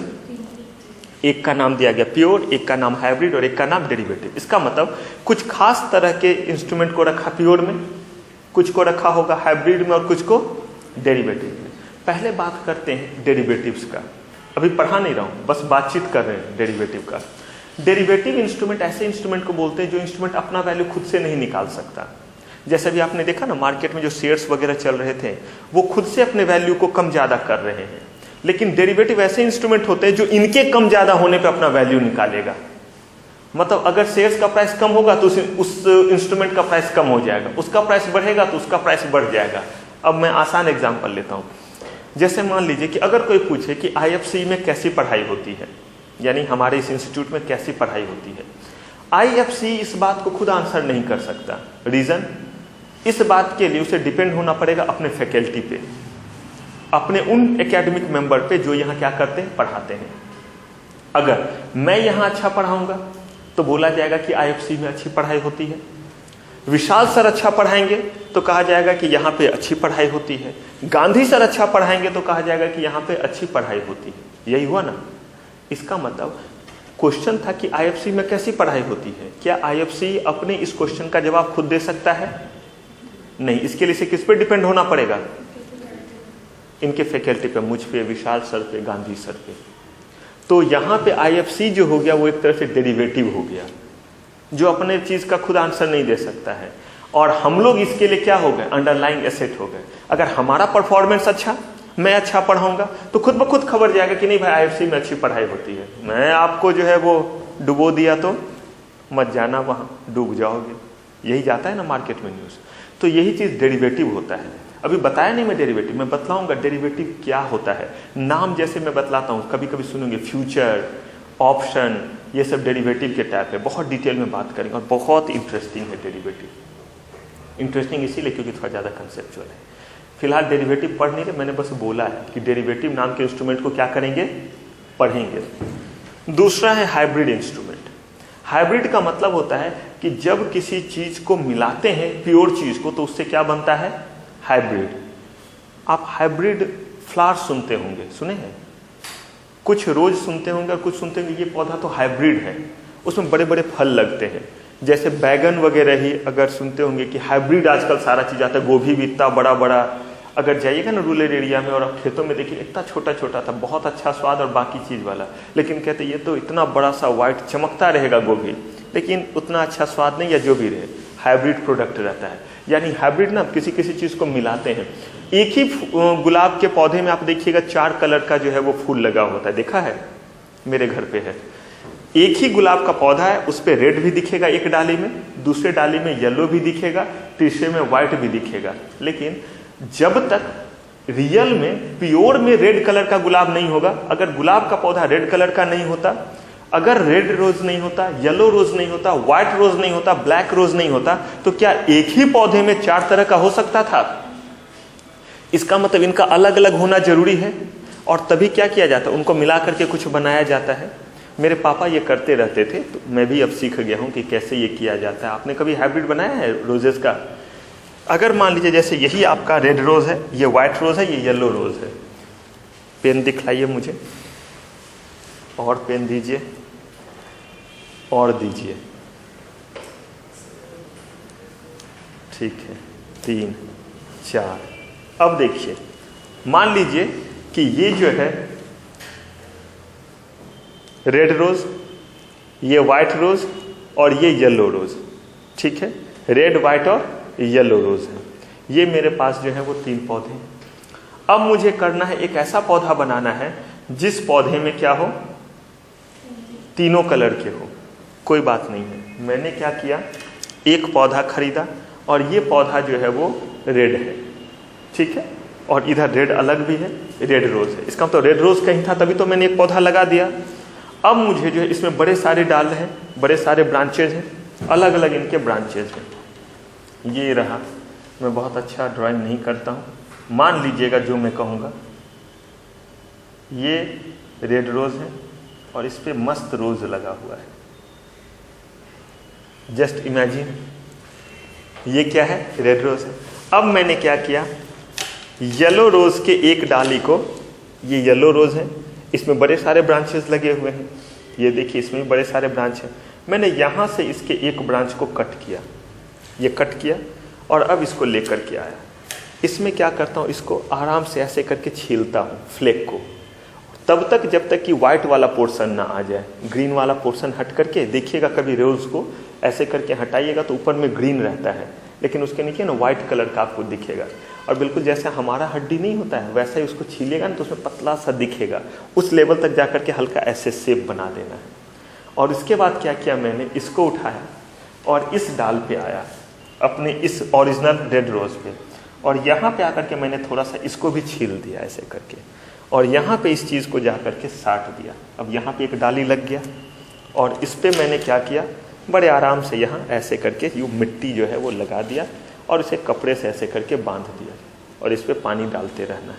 अब इसके बाद ऐसे ही इस डाल पे मैंने जो है वो येलो कलर वाला, इस पे ये रेड रोज तो पूरा का पूरा पेड़ है ही, इस पे व्हाइट वाला लगा दिया। अब यहाँ से जो भी कल को ब्रांच निकलेगा उस सारे पे व्हाइट होंगे, इससे जो भी ब्रांच निकलेगा उस सारे पे क्या होंगे, येलो, और बाकी जो सारे हैं उस पे कौन सा है, उस पे तो रेड है ही। तो ये पौधा जो मेरा होगा वो क्या कहलाएगा, ये पौधा जो है मेरा हाइब्रिड कहलाएगा। ये पौधा मेरा क्या कहलाया, हाइब्रिड कहलाया। सही दिया है मैंने पे, चलिए याद रह गया, ये हाइब्रिड कहलाया। लेकिन अगर ओरिजिनल रोज नहीं होता तो क्या मैं हाइब्रिड बना पाता, नहीं। इसका मतलब अगर मैं सिर्फ और सिर्फ गुलाब का एक डाल लेता रेड वाला और इसको ये जो है मेरा येलो वाला, और उसको ऐसे करके कस के उछालता अपने रेड वाले रोज पे, तो क्या वहां से येलो आने लगता है या व्हाइट रोज आने लगता है? नहीं। मैंने क्या किया, एक खास तरीके से जो है उसे वहां पे लगाया है। तो जब आप प्योर इंस्ट्रूमेंट को, याद रखिएगा मेरे इस वर्ड को ध्यान से सुनिएगा, जब आप प्योर इंस्ट्रूमेंट को खास तरीके से मिलाते हैं तो क्या बनता है? हाइब्रिड। वर्ड ध्यान से सुनिएगा, सिर्फ मिलाने से नहीं होगा। ये नहीं कि कोई भी दो प्योर इंस्ट्रूमेंट को मिला दिया तो क्या बन जाएगा? हाइब्रिड। ऐसा नहीं है। वो खास तरीका जो मैंने आपको छीलने का तरीका बतलाया, उसको कपड़े से लपेटेंगे, पानी डालेंगे, अगर ऐसे करेंगे तो हाइब्रिड बनेगा। इसका मतलब हमें सबसे पहले क्या जानना पड़ेगा?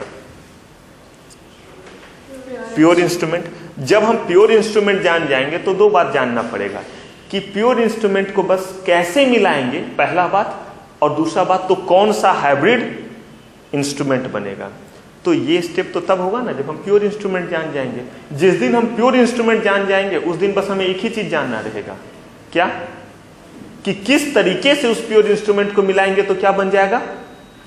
हाइब्रिड इंस्ट्रूमेंट बन जाएगा। तो यही हमारा शुरुआत जो होगा इंस्ट्रूमेंट का, वो कहां से होगा? जिस दिन हम प्योर पढ़ लेंगे उसके बाद हम किस पे पहुंचेंगे?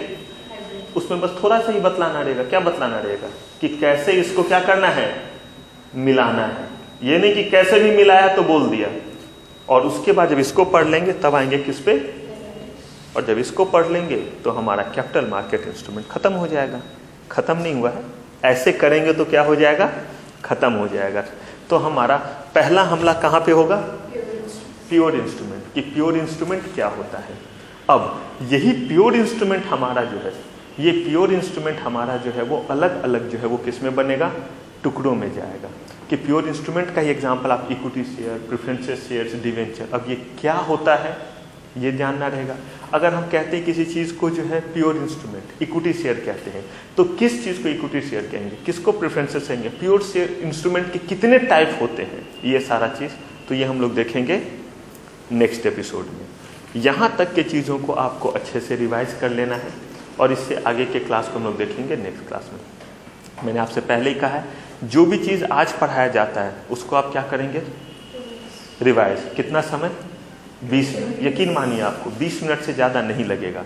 अगर क्लास 1 घंटे की हुई है तो 10 मिनट लगेगा, 2 घंटे की हुई है तो 20 मिनट। मैक्सिमम आपको टाइम जो लगेगा 20 से 30 मिनट। अगर इससे ज़्यादा टाइम आपको रिवीजन में लग रहा है तो इसके एक ही वजह होगा, और वजह होगा कि क्लास में कहीं ना कहीं आपका कंसंट्रेशन लेवल वीक हुआ था और आप चीज़ों को नहीं सुन पाए, या तो आपका ध्यान कहीं और था कि आपको जाना है या कुछ, तभी ऐसा होगा। अदरवाइज आप देख लीजिएगा, एक साइकोलॉजिस्ट हूँ इसीलिए मुझे पता है कि अगर आप बिल्कुल डेविएट नहीं होंगे तो किसी भी सर पे 20 से 30 मिनट से ज़्यादा टाइम नहीं लगेगा। लेकिन आज कल कीजिएगा तो शायद इसको 2 घंटा लगे करने में, एक सप्ताह बाद कीजिएगा 6-7 घंटे और आधे ही समझ में आएंगे, और अगर 15 दिन बाद कीजिएगा तो आपका ही कॉपी आपसे पूछेगा कि क्या हमारी पहले से मुलाकात हुई है। आप ही का लिखा हुआ चीज़ आपसे पूछेगा कि क्या आप ही ने मुझे लिखा था, आप ही मेरे जन्मदाता हैं, वो आप पे सवाल खड़ा करेगा। तो बस आज का आज आप रिवाइज कर लेंगे, ठीक है। 2 मिनट का ब्रेक ले लीजिए, उसके बाद हम लोग शुरू करेंगे ILGF। Thank you very much.